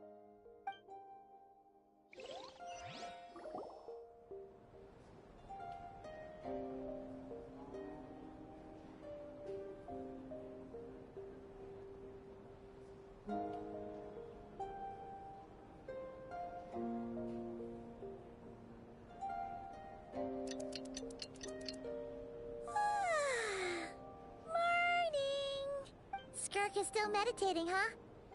It's been 2 days already. Shouldn't she be awake by now? Paimon can't think of anything we can do to help. Oh, wait! Breakfast! That's it! Paimon will go get breakfast. Be right back.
That's right. This is Skirk's inner world. Think of it as the threshold between the soul and dreams. This isn't your first time here, but what you remember is probably a space covered in darkness. I only managed to illuminate a small portion for you back then. Actually, it's my first time talking to someone like this. I only managed to break free and bring you here because the injury weakened her power. I guess that's why I can speak again, too. Call it fate, if you want. I think that's the word they use in this world for lucky coincidences like this, right? Now, before I take you to her, I gotta ask. You're the first outside visitor to ever come here, so what's your impression of this place? Oh, you noticed. This river represents Skirk's strength. Strength accumulates over time. It is the summation of a person's lived experience. So this river is where all the fragments of Skirk's life should converge into a single stream of memories and emotions, flowing forward as one. But as you can see, this river has been severed numerous times. It's because Skirk doesn't like who she was in the past. And all she sees reflected in the river is a disgraceful shadow of who she was. She cuts through water and rock with the sword of reason, severs her connection with the past, and begins anew.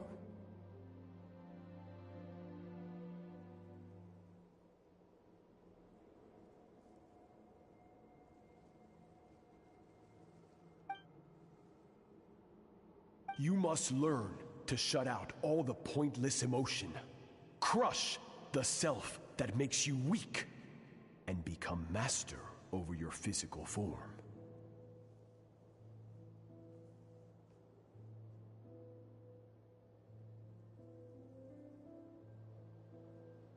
This isn't my first taste of failure or losing power.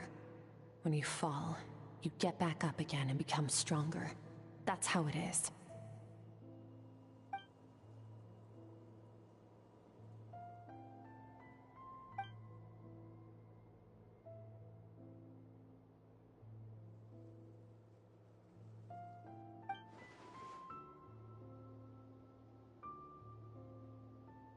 The answer to one mystery invites another question, I see.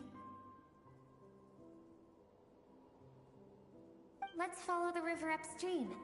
There among the cliffs, among the memories etched into her heart, lies the truth of it all. Soon, you'll understand everything.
I've always thought that, even when falling leaves don't come from the same tree, they can still form bonds of kinship when they meet.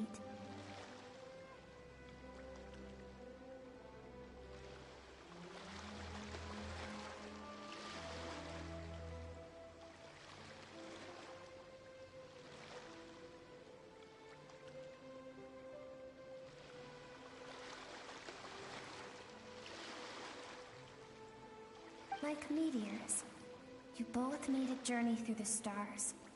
Both travelers who have landed on a planet that is not your home. Yet, when she first noticed your presence, although she hesitated for a moment, she still...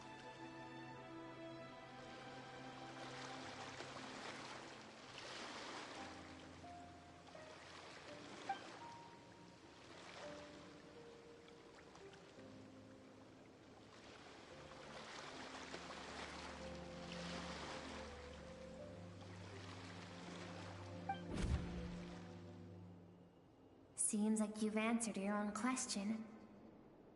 Skirk sees herself as a trespasser in this world.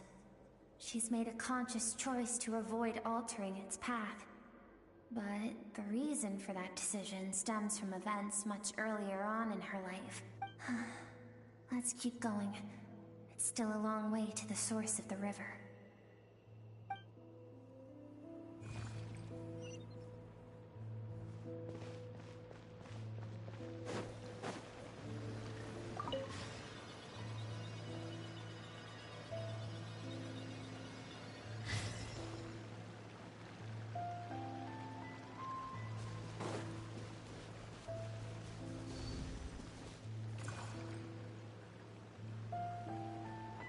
You now have what it takes to wield immense power.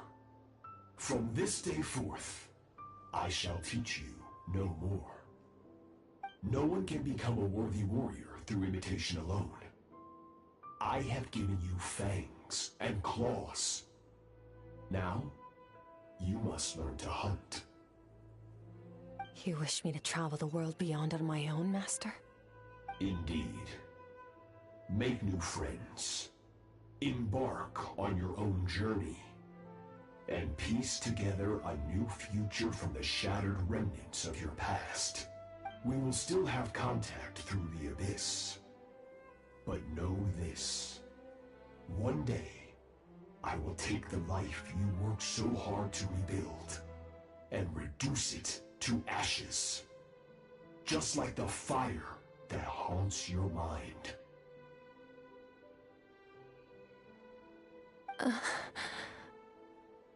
Why do you do that? I have told you before, fear is the catalyst for human evolution. You have tasted loss. You have known fear, so deep it can be felt in the bones. But as living beings, we all have an instinct to detach from that which harms us. And thus, pain dampens over time, and the acrid taste of fear becomes but a distant memory. Yet now, I have bestowed upon you the gift of fear eternal. It will drown you in the nightmare of your childhood, or it shall drive you to defeat me, whatever the cost.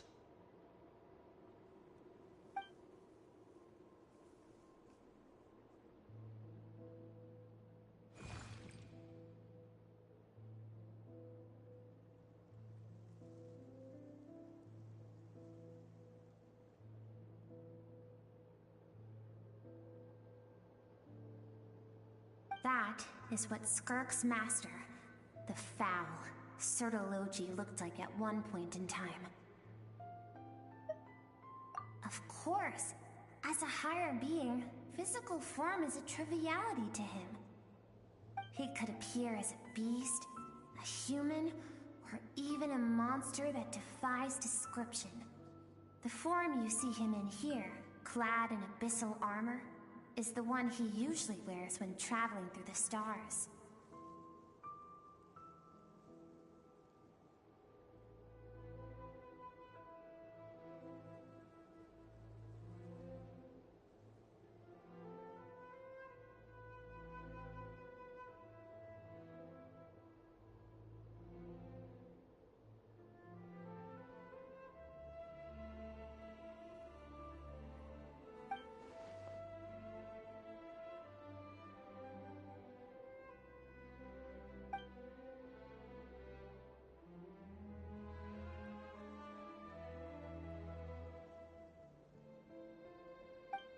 For certain reasons, I need to bridge the power gap between me and my master as quickly as possible.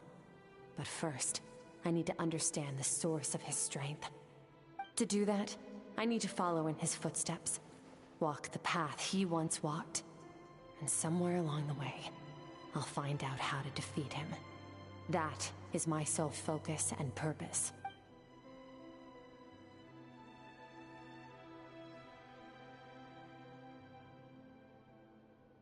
I'll let you in on a little secret. The real Sertologi is terrifying. The scope of his power is impossible to understand until you experience it firsthand. It is absolute. The power to crush all things. Shall we keep going? Let's see. We're about halfway there.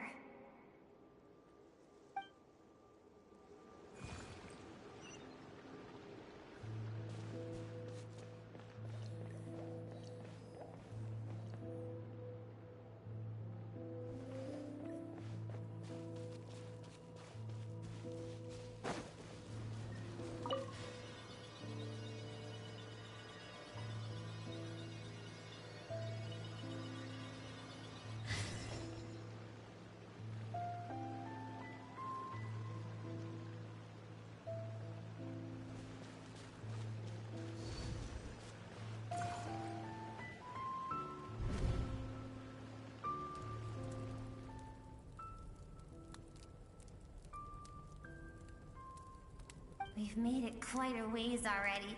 This is Skirk, when she first began training under Sertologi. I have set your broken wrist. Tomorrow, you're to train twice as hard. No tears this time. Good. Attempting to garner sympathy through tears is a habit of the weak. A pitiful, useless ploy. Can I ask a question, Master? Why did you save me? I keep thinking, maybe it would be better if I had died. I wouldn't be haunted by that fire all the time. I wouldn't have to go on like this. I saved you because I have a plan for you.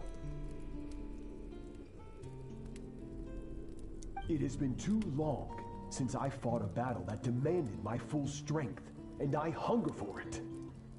Every so-called genius and prodigy I have faced has crumbled like sand underfoot. Before me, even fate bends the knee. So, I will teach you everything I know. Train you by whatever means necessary. in the hope that one day you might surprise me. But I don't want to draw my sword against you, Master. What you want matters little. Among the boundless sea of stars, the cries of the weak are but faint murmurs that disappear into the void. You of all people know that well.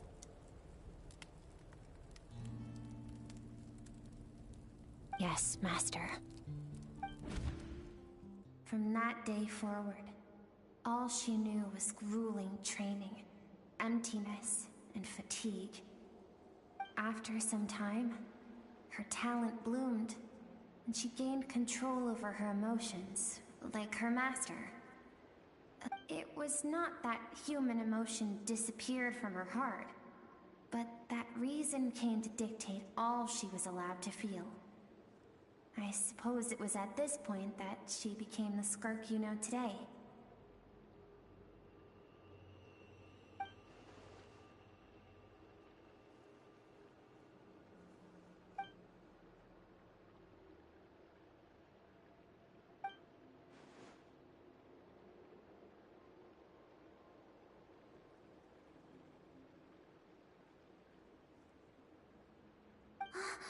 We're nearly there.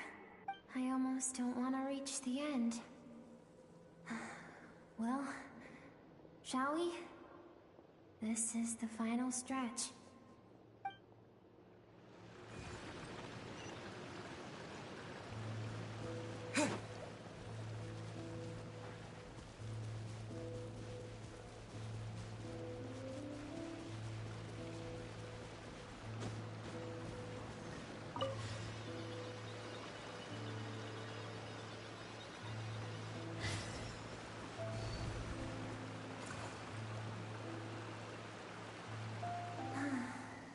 These are Skirk's happiest memories.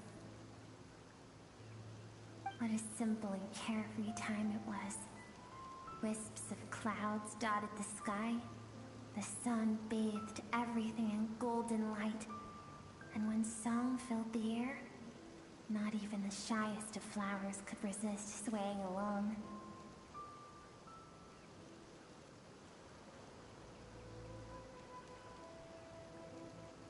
This is Skirk's homeland.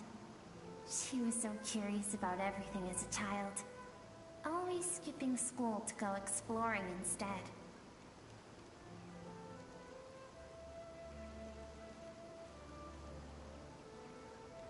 There was so much to discover.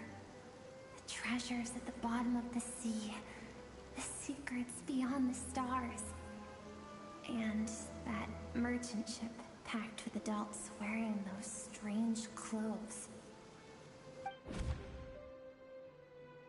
It was a spaceship.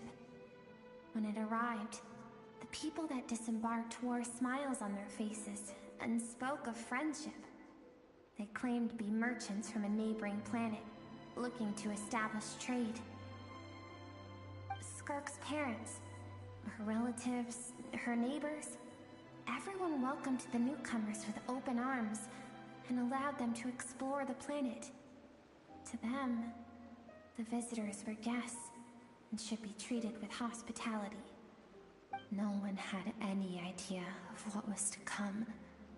Several months later, an army of unknown origin arrived without warning and carried out a ruthless.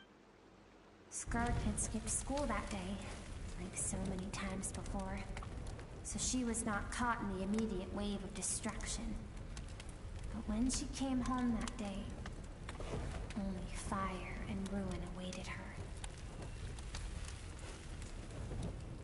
Countless people cried out to her for help. People she knew and loved. Friends and relatives. The little girl who lived next door. The shop owner with the bad leg. The bad-tempered teacher she had made fun of just that morning. Their lives were discarded like worthless trash as the fire consumed one life after another. Skirk was helpless. All she could do was run. And so she did. She kept running, until an unexpected figure crossed her path. If Sertology hadn't been there in that moment, the fire would have claimed her life too.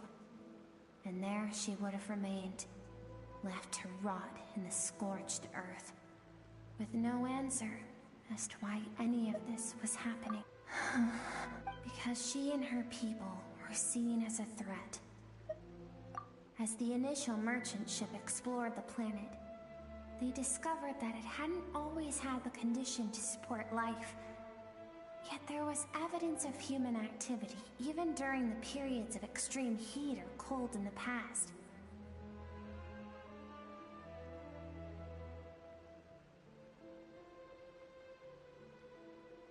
Further research revealed that, over time, the people of this planet had evolved the ability to adapt to any type of environment or energy source.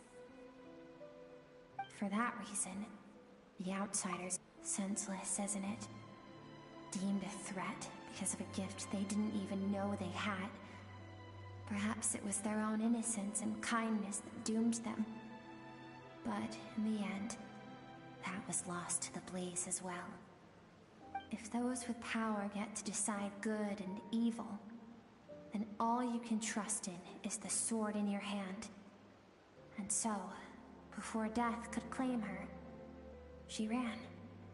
She ran and never stopped.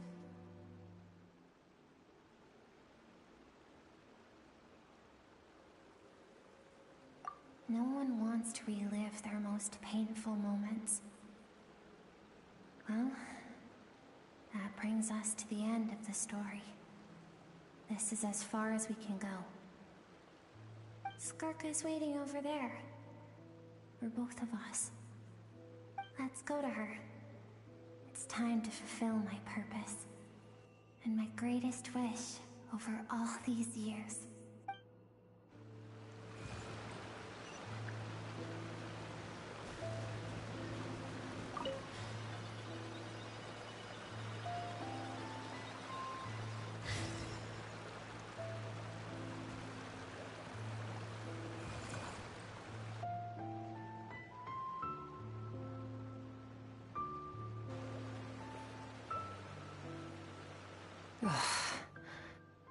So all this, just so you could bring him here.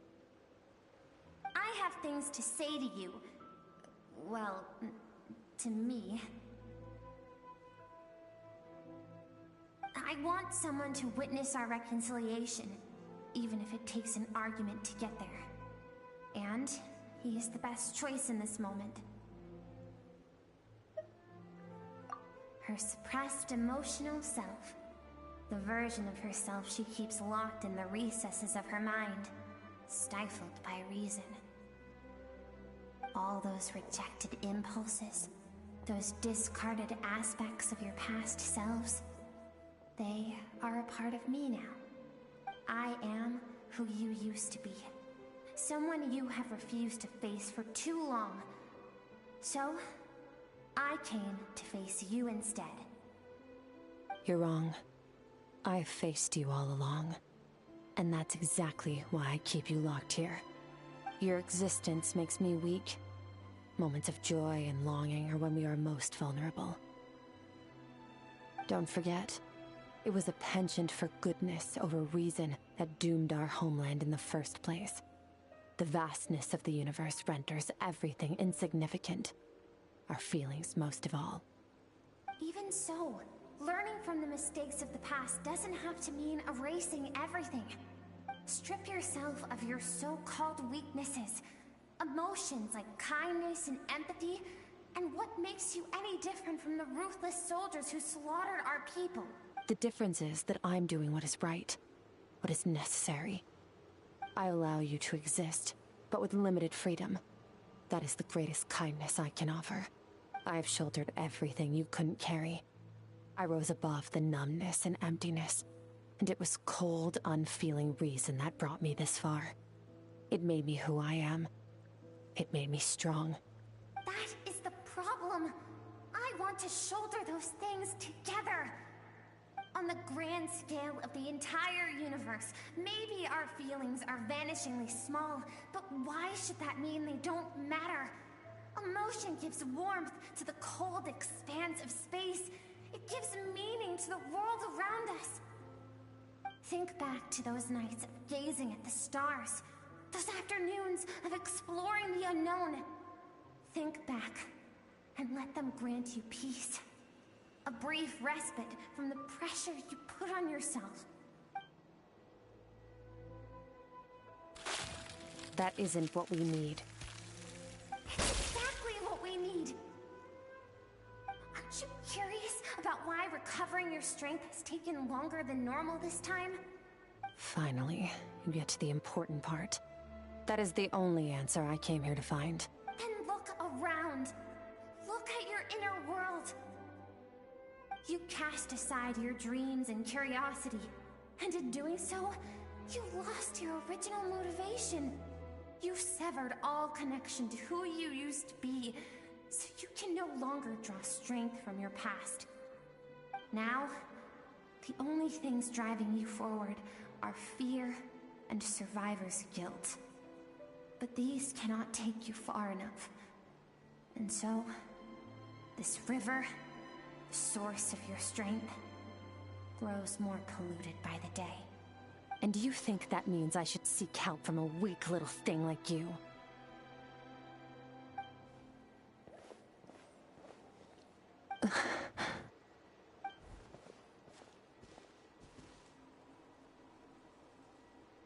Thank you for saying that. I knew bringing you here would be the right choice. To be honest, I'm not here to argue with you. This isn't about who's right or wrong, but what is right at one point in time isn't always right forever. I know you will never forget that fire. I know the fact that you were the sole survivor fills you with guilt. And I know that among the voices that haunt you, mine is there too.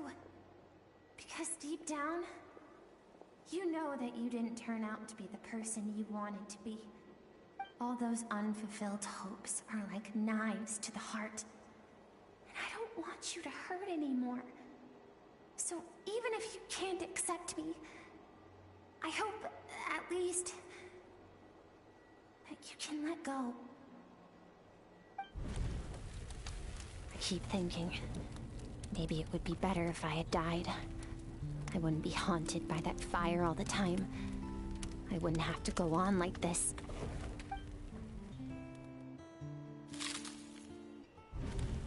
Your dad and I, we're not afraid to stare death in the face, but we need you to survive.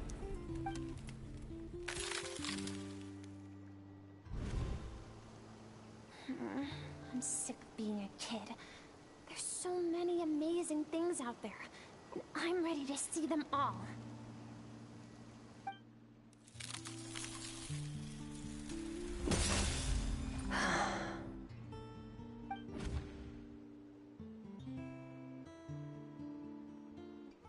I remember. There was a song Mom and Dad always sang when we went out to fetch water. Dancing water. The sand along your path is begging for your song and movement. Will you carry this burden with you on your journey? I am not the dancing water, and you are not the burdensome sand. But if this is your wish... Thank you. I should be thanking you.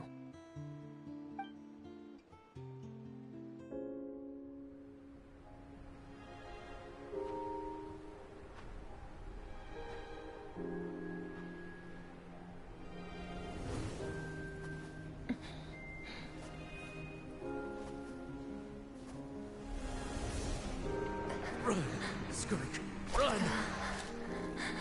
Remember, leave no one alive! Heed my words, Skirk. Let fear take root in your soul. Did you survive? Why was it only you?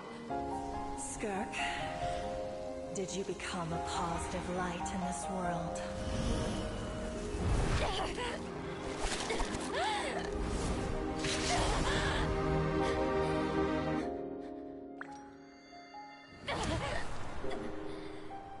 Hey, this doesn't have to be the end.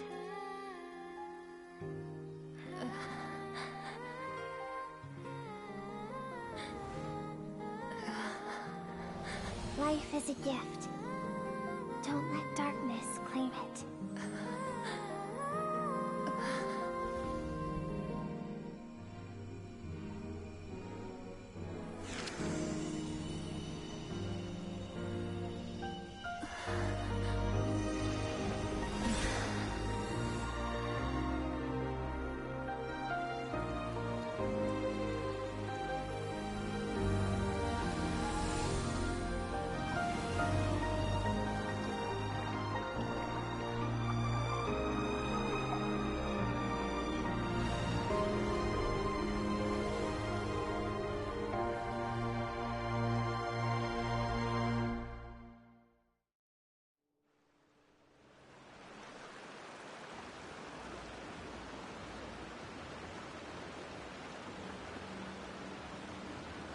So, you saw my memories then.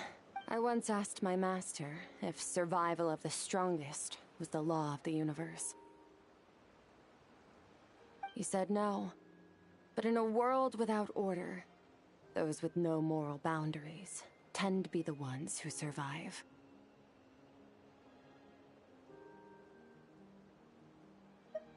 That's why, after hearing his answer, an idea came to mind. An idea that, one day, I would create a new world order. One in which there would never be another tragedy like that fire. One in which power was not the law of the land. But that means I must defeat him. Because my master, Sertologi, is, at the core, a defier of all rules and order. Yes. And not just because of the gap in our abilities, but also because I have no reason to see him as an enemy. Although his decision to train me was not made out of kindness, he did everything a master should. He saved my life, taught me the sword and the principles of strength. And for that, I respect him. I know, and it's not something I want. But Master never goes back on his word. I have to treat everything he says as a promise. He's no longer into that, but he sends me messages through the abyss every now and then. Most of them are simple greetings, or an answer to one of my questions. Every time I hear from him, my heart skips a beat. And I wonder if this is the moment where he'll finally appear before me and tear down everything I've built to pieces.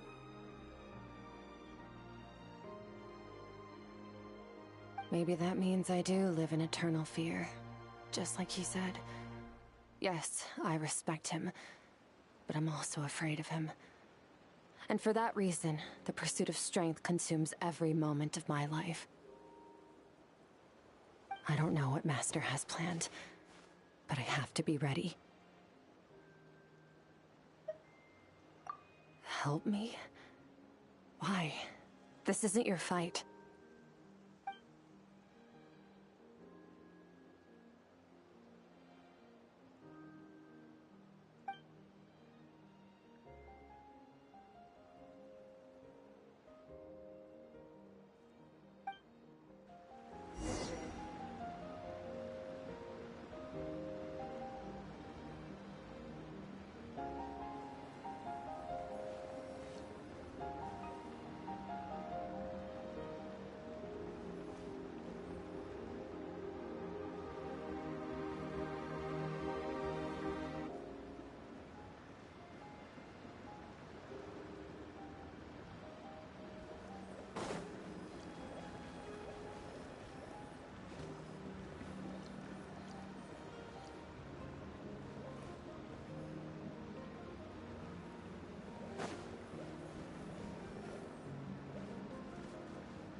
finally awake.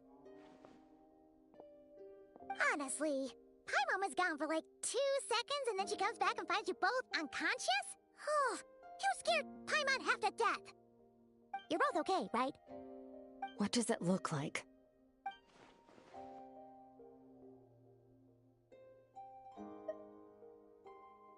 Only water from the source can cleanse the rot and filth that flows from the past into the future. I taught you to incorporate the experiences from your journey into how you fight. I suppose what happened today will become an inseparable part of who I am. Okay, so Paimon feels like she's missing some important context. But whatever. Paimon brought back tons of delicious snacks. Let's dig in.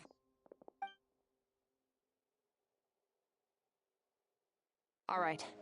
It's about time we finished what we started. We're gonna deal with this thief for good, right? This time, I'm not going to tell you to hold back. But having digested even more power in the meantime, he's going to be tougher than before. The good news is, we have no reason to pull our punches this time. So, let's go. Same place as last time.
The fog is gone! Wait, isn't that the form the all-devouring narwhal changed into? How come he knows that, too? Really? So, you're telling Paimon that giant whale and this guy can both turn into the fowl? How does that work? It's a subconscious instinct. Any intelligent being who longs for his level of strength is bound to mimic his appearance. It's a natural response after encountering someone as powerful as Master. To them, he represents ultimate power. We know the person before us has encountered Master, and we know he stole a portion of my power. So it's not surprising that he would assume this form. Okay. Oh, the closer Paimon looks, the more intimidating it gets.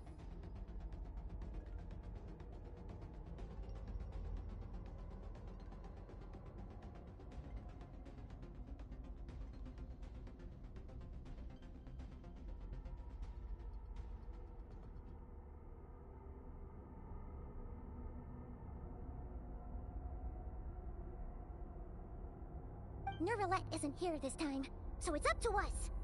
He won't have the nerve to steal again after we're done with him. Let's teach this guy a lesson.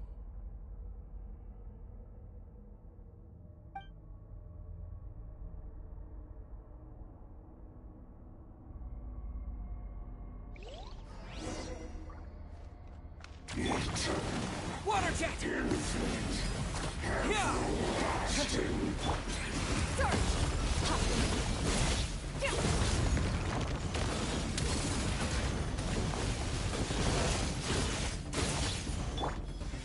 Water jet!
Go!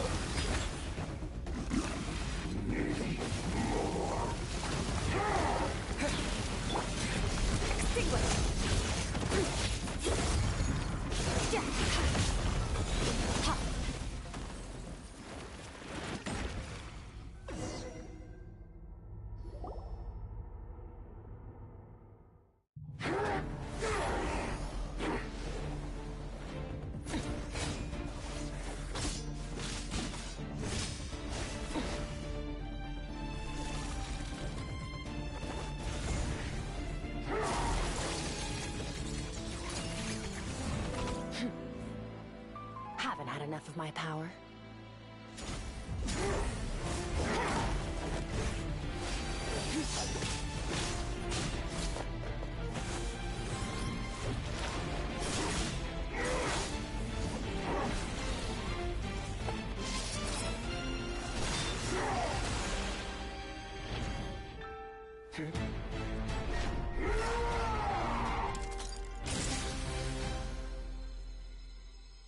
Well then, let's see how much more of this power you can handle.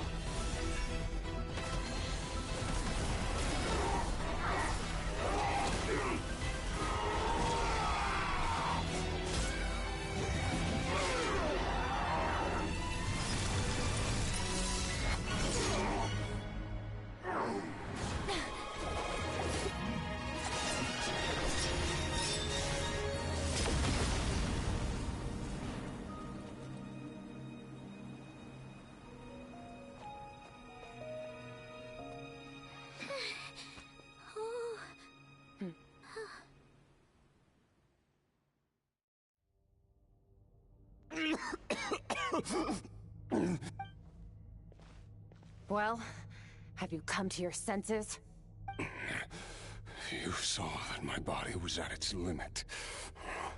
So, you deliberately channeled your power into me. No, such power. Such keen battle instincts. So, you must be... Skirk, Sertologi's disciple. How long has it been? How long has he been away from Tevat? Hundreds of years. Hundreds? Sorry. It's a lot to take in. I should introduce myself. I am Skofnungar, a friend of your master and one of his followers. This is the first time I've heard your name, Skirk. But hundreds of years ago, I knew you existed. And I knew you would come here. Hundreds of years ago? Sounds like you and Master have quite the history. Care to tell us about it? Of course. Might as well take advantage of a clear head while I can.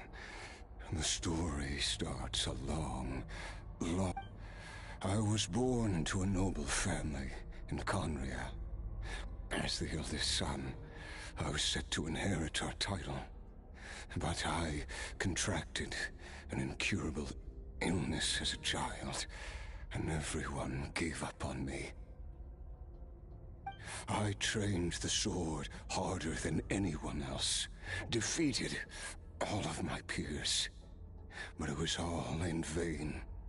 When other people looked at me, all I saw in their eyes was pity, or a strange glee in my misfortune. Even my parents were just waiting for me to die. Over time, my heart hardened, and I became aimless. That was the point where I met your master, Sertologi. We were similar in age, but different in background. He was born in prison, the son of criminals who had been sentenced to death. He spent his childhood wandering the streets, facing more criticism than the literary works in the Universitas Magistrorum.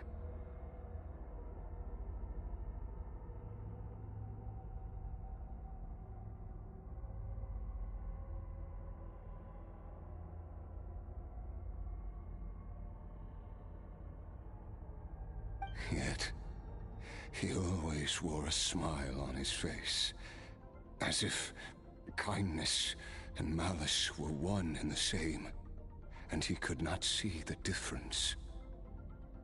I still remember what he said to me when we first met. You need to fight to survive. Even if it's a losing battle, it should light a fire under you. How can you sit back like this and go down without a fight? That does sound like something he would say. He was the first to acknowledge that I was worth something, and he inspired me to keep going. When we sparred together, it was the first time I'd actually felt the thrill of combat. When I was 10, he stole forbidden research materials and managed to cure my illness.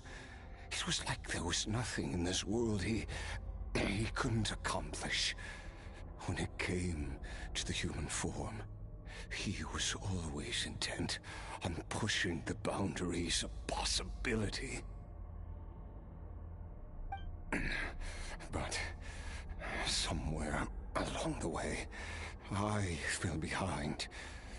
My talents were nothing compared to his, and at some point, I realized he had pulled so far ahead, I was too embarrassed to even ask him to spar.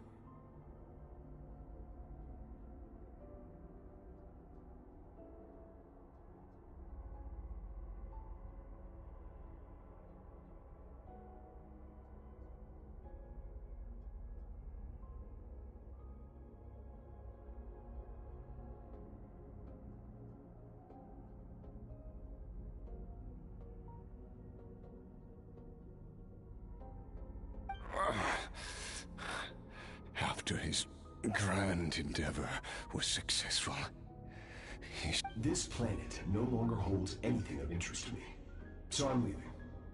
But first, I have an offer. I can use a power I have just refined to break the curse of immortality for you. Your death was once what we worked so hard to prevent. But the immortality you now face is a different kind of pain altogether. I'll pass. Immortality doesn't sound so bad to me. Since I can't die, it means I have an infinite amount of time to get stronger. Maybe I'll finally catch up to you one day. Are you sure? I cannot say when I will return.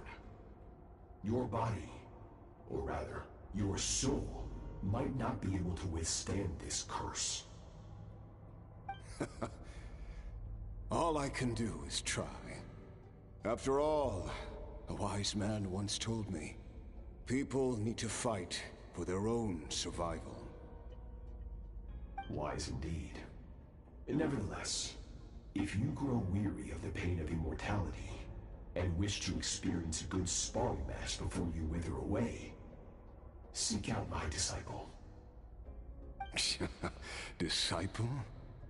Never thought I'd hear that word coming from you. Nor I.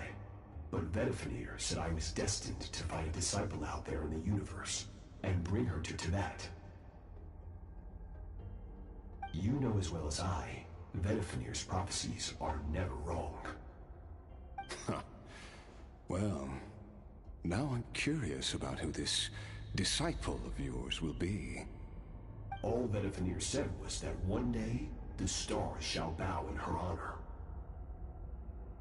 Sounds pretty impressive. Of course. Only the most outstanding people would have the right to become my disciple. Still self-assured as ever, I see. But you're not wrong. I'll be leaving then.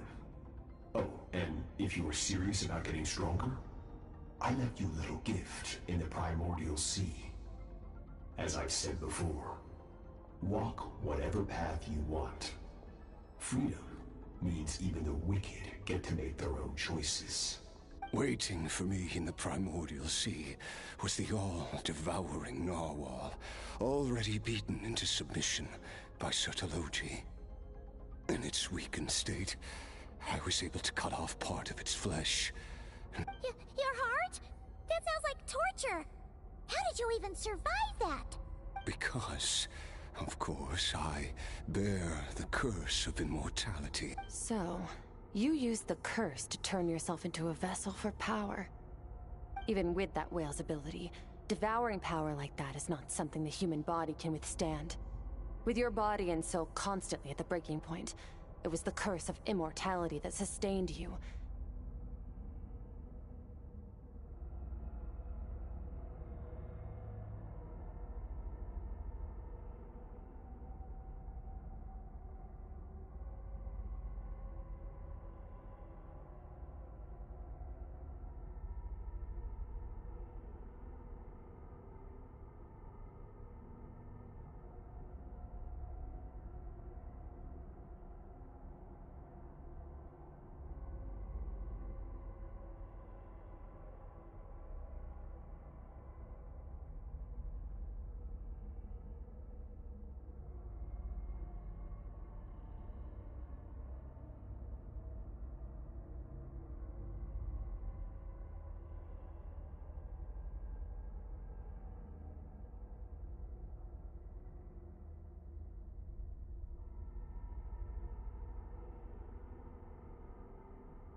But that is not the path to strength. You have to pour your heart into it, work for it, dream of it. Instead, you stole something that didn't belong to you, and it backfired.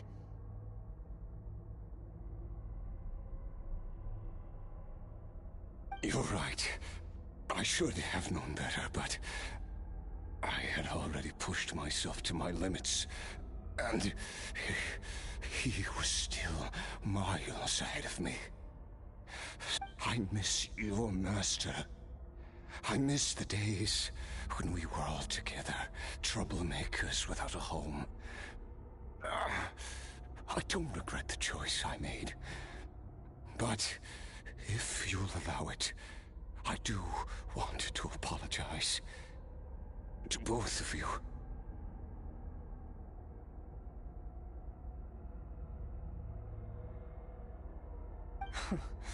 After the beating we just gave you, I think we can call it even. You're an interesting one as well. Sertologi's disciple. That's a lot to live up to. It can't have been an easy experience. I know what he's like. He rules with an iron fist, using despair and fear to force you to catch up to him, all the while standing ever out of reach. We're like mountain climbers in the dark, never knowing how much higher we have to climb, or when we will see the sun again. True. But I made up my mind long ago. No matter how dark it gets, I will not give in to despair. Besides, after hearing your story, I suspect what Master really wants is not a battle that demands his full strength, but rather a defeat without regrets.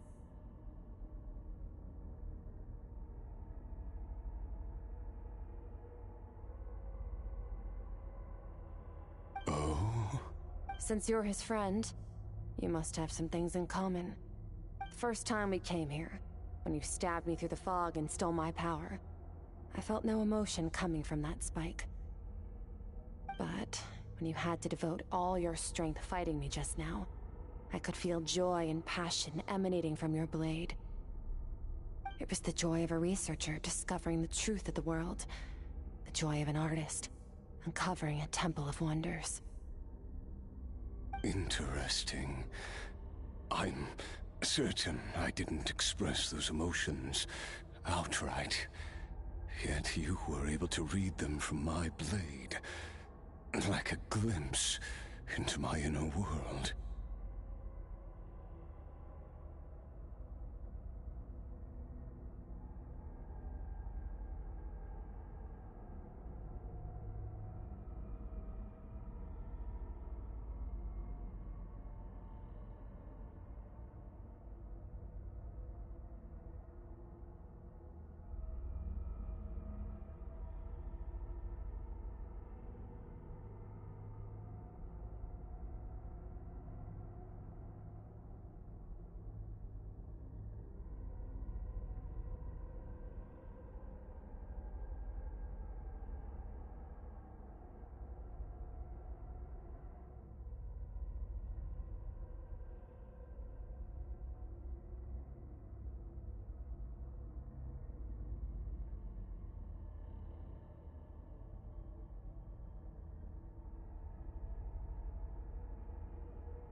You're right.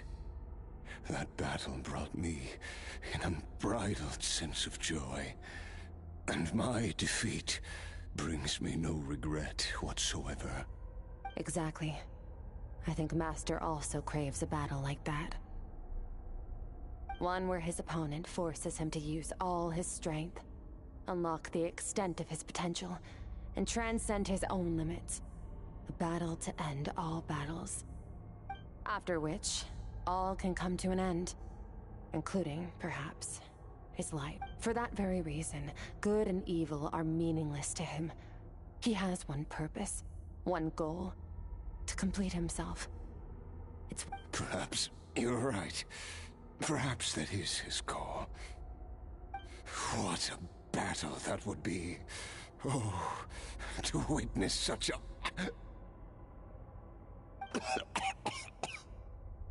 Are you okay? Too many different kinds of power are surging through my body.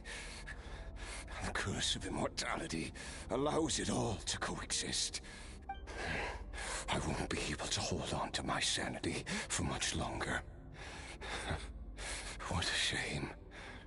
I would have loved to witness that battle. Sertologi once offered to free me from this curse.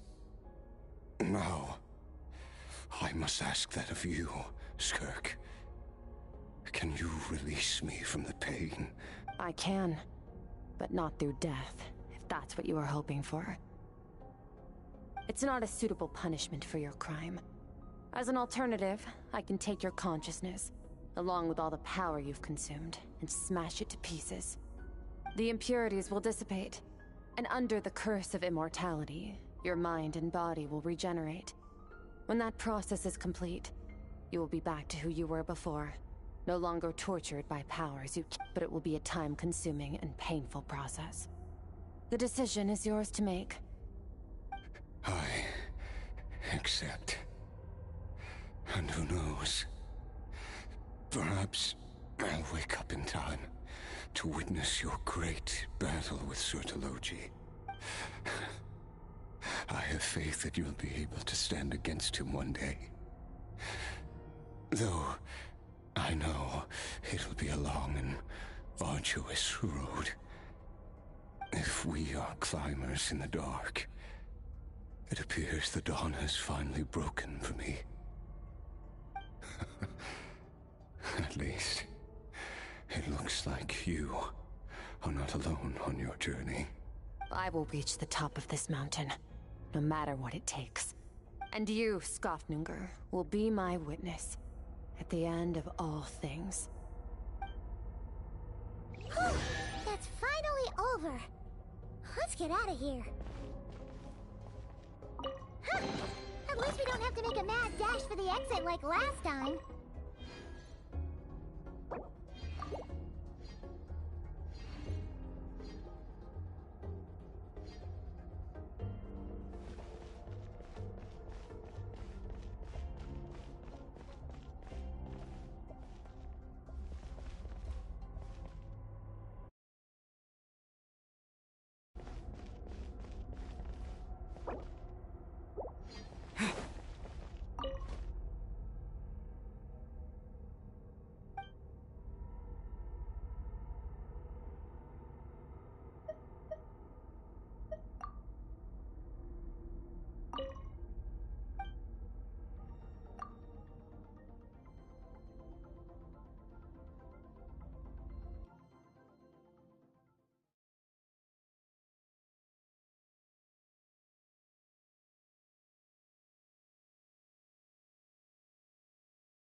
It's only been a few days, but it feels like forever. Once again, we've proved there's nothing we can't overcome. We're just that awesome. Wow, you sound even more confident than usual. Guess you really have become stronger. Today sure went by fast. It's night already. Oh wait, that reminds Paimon. The stars you mentioned, the ones that died out? Are they back? Yes. The power Skofnungr stole has been returned. So, the stars have regained their light. Great! Huh, it's crazy that you even noticed their light was gone. There are so many stars in the sky. If a few disappeared, Paimon definitely wouldn't be able to tell. I suppose it's because I have gazed upon this sky for centuries. The false stars, hanging in the meticulously planned sky, glittering with rotten light. It's not real. And yet, it is for that very reason that I can look upon it and enjoy the momentary peace it brings. Even the most beautiful of bubbles has to burst. We will return to the real universe one day, whether of our own volition or not. Time marches ever forward. Even the innocent and naive will taste life's bitterness. Yet through hardship, we grow, until we learn to seize the sands of time for ourselves and uncover our true strength.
Though we gaze upon a false sky, its vastness and majesty is palpable. One can only wonder, what is it going to take for kindness to reign supreme in the vast expanse of the universe? Ugh, this is all going over Paimon's head. But if she knows one thing, it's that the Traveler always finds a way. Ever since we met, he has filled Paimon's days with happiness. No matter how tough things get, he always finds a way to make it better. If it's too big a job for one person, then we'll do it with two. And if two's still not enough, then three. We've met so many amazing friends and accomplished so many amazing things. As long as we don't give up, we can make any wish come true. I suppose when it comes to you, anything is possible. Well, I should be going. Now that my power is no longer isolated from my emotions, I need more practice to get used to it. I suppose fate will decide. Maybe we'll bump into each other on the street. Or maybe we'll reunite on a different planet entirely. Regardless, reunions and partings are but passing moments. More than anything, I hope that, at the end of this journey, wherever it takes us, one without war, pain, or forced partings. One where new life can bloom, even where there was once nothing but scorched earth. For this, we must all work to become stronger. If that's what you want to call me, I won't object. Goodbye. Bye!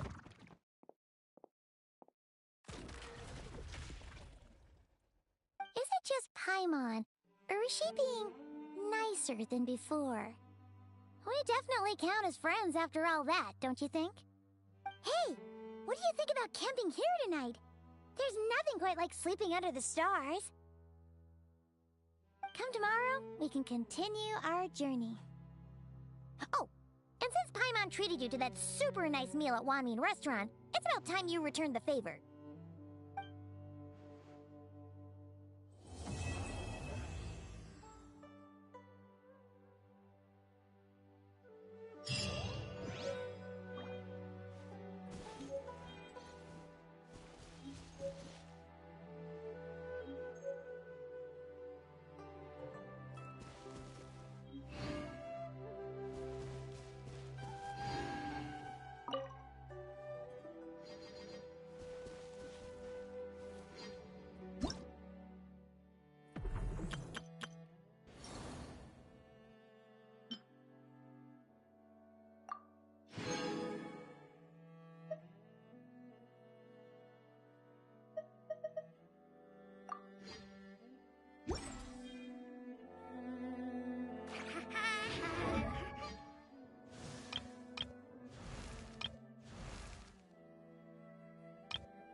Here's how I allocate my energy on a job.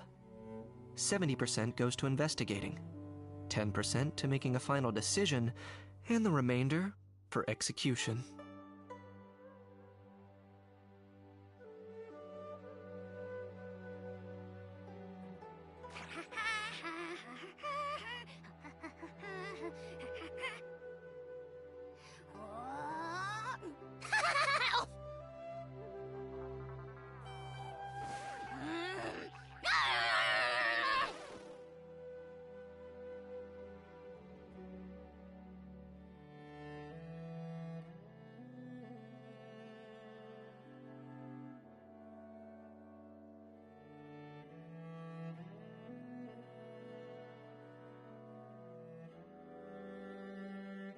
I'm not the friend to come to for words of comfort or encouragement.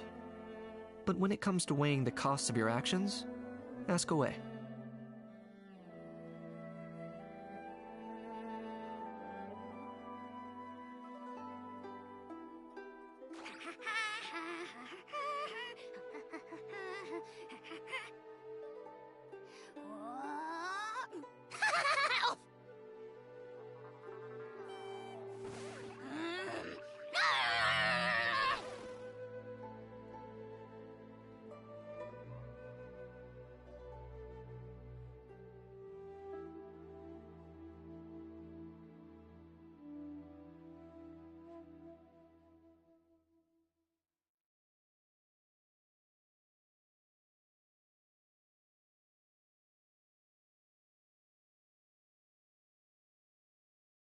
Here's how I allocate my energy on a job.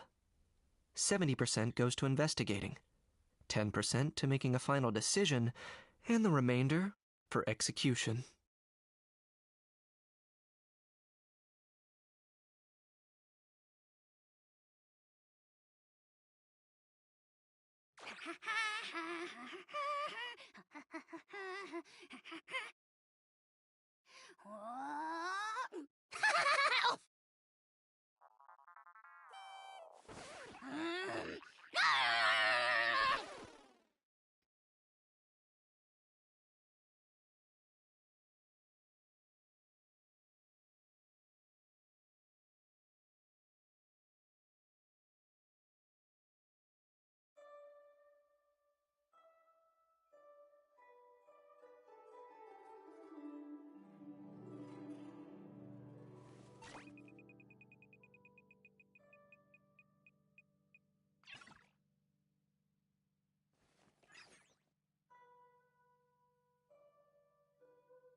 I'm not the friend to come to for words of comfort or encouragement. But when it comes to weighing the costs of your actions, ask away.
Hal loves being antagonistic. Just ignore him when he's mouthing off. Don't let him get under your skin. I dare you to release me and say that to my face!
You really are a one-trick pony, you know.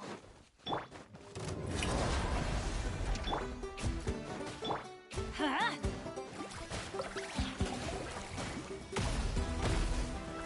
Teamwork is dreamwork! Time to shine! For the Lord of the Night! Time for you to pay the price. Blaze and dragonfire!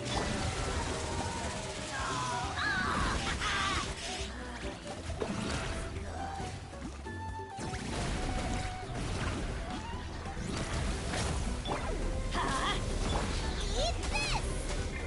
Target acquired.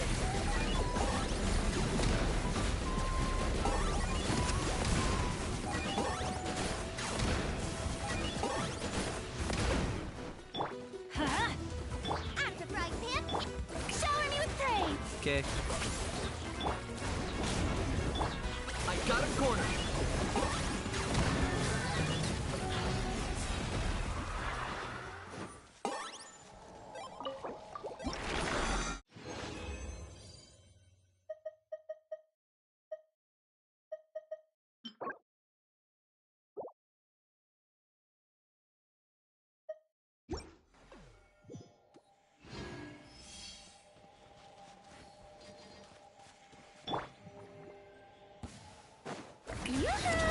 Nice and spicy!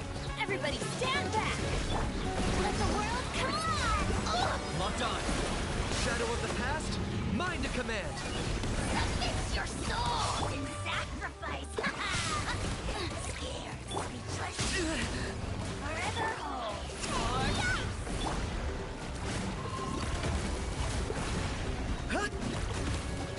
I got him cornered.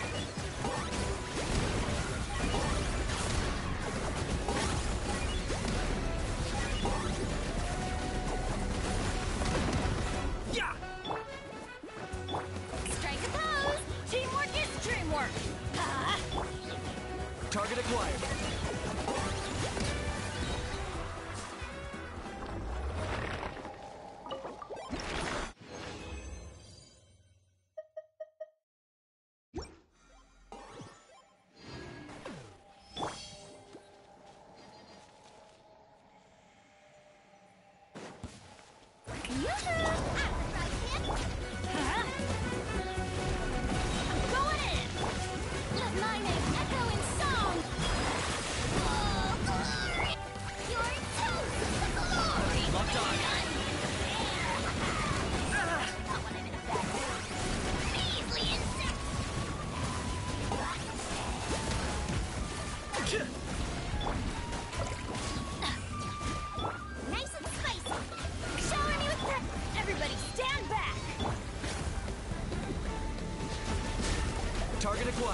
Truly is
Snatched clip is known for its views. The neighboring nation of ancient alchemy truly is fascinating. And a radish veggie soup.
Are you running away?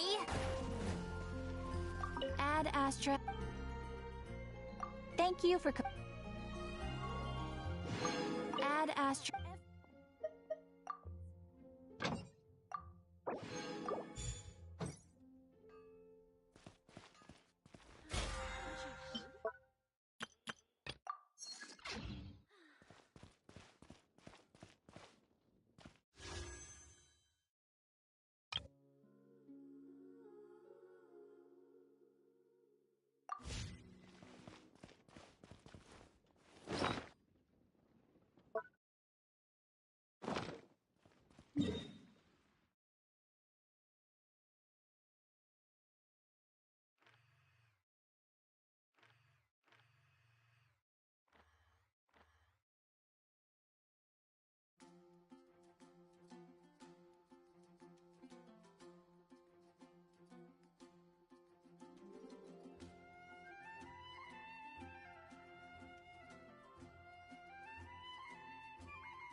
I'm not the friend to come to for words of comfort or encouragement.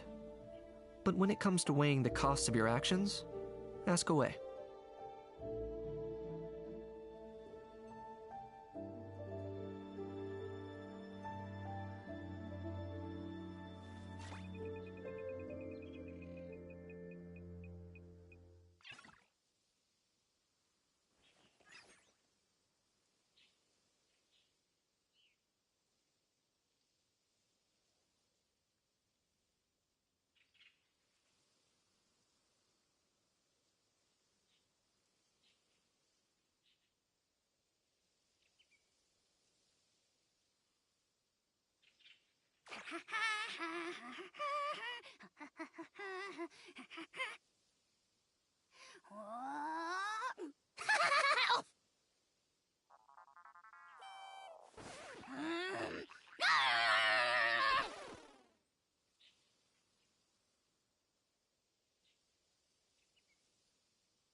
Hal loves being antagonistic.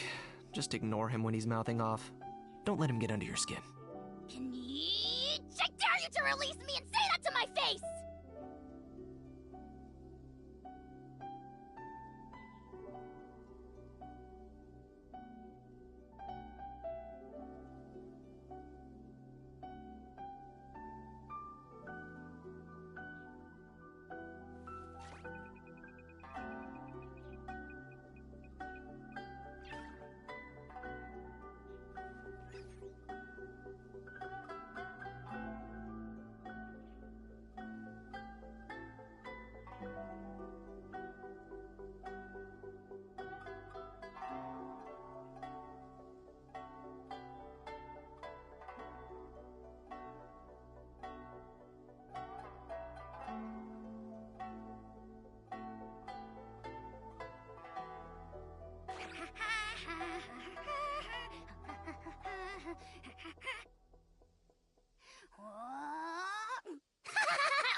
I'm not the friend to come to for words of comfort or encouragement. But when it comes to weighing the costs of your actions, ask away.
Here's how I allocate my energy on a job. 70% goes to investigating, 10% to making a final decision, and the remainder for execution.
Hal loves being antagonistic. Just ignore him when he's mouthing off. Don't let him get under your skin. I dare you to release me and say that to my face!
I'm not the friend to come to for words of comfort or encouragement. But when it comes to weighing the costs of your actions, ask away.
won't find them anywhere else.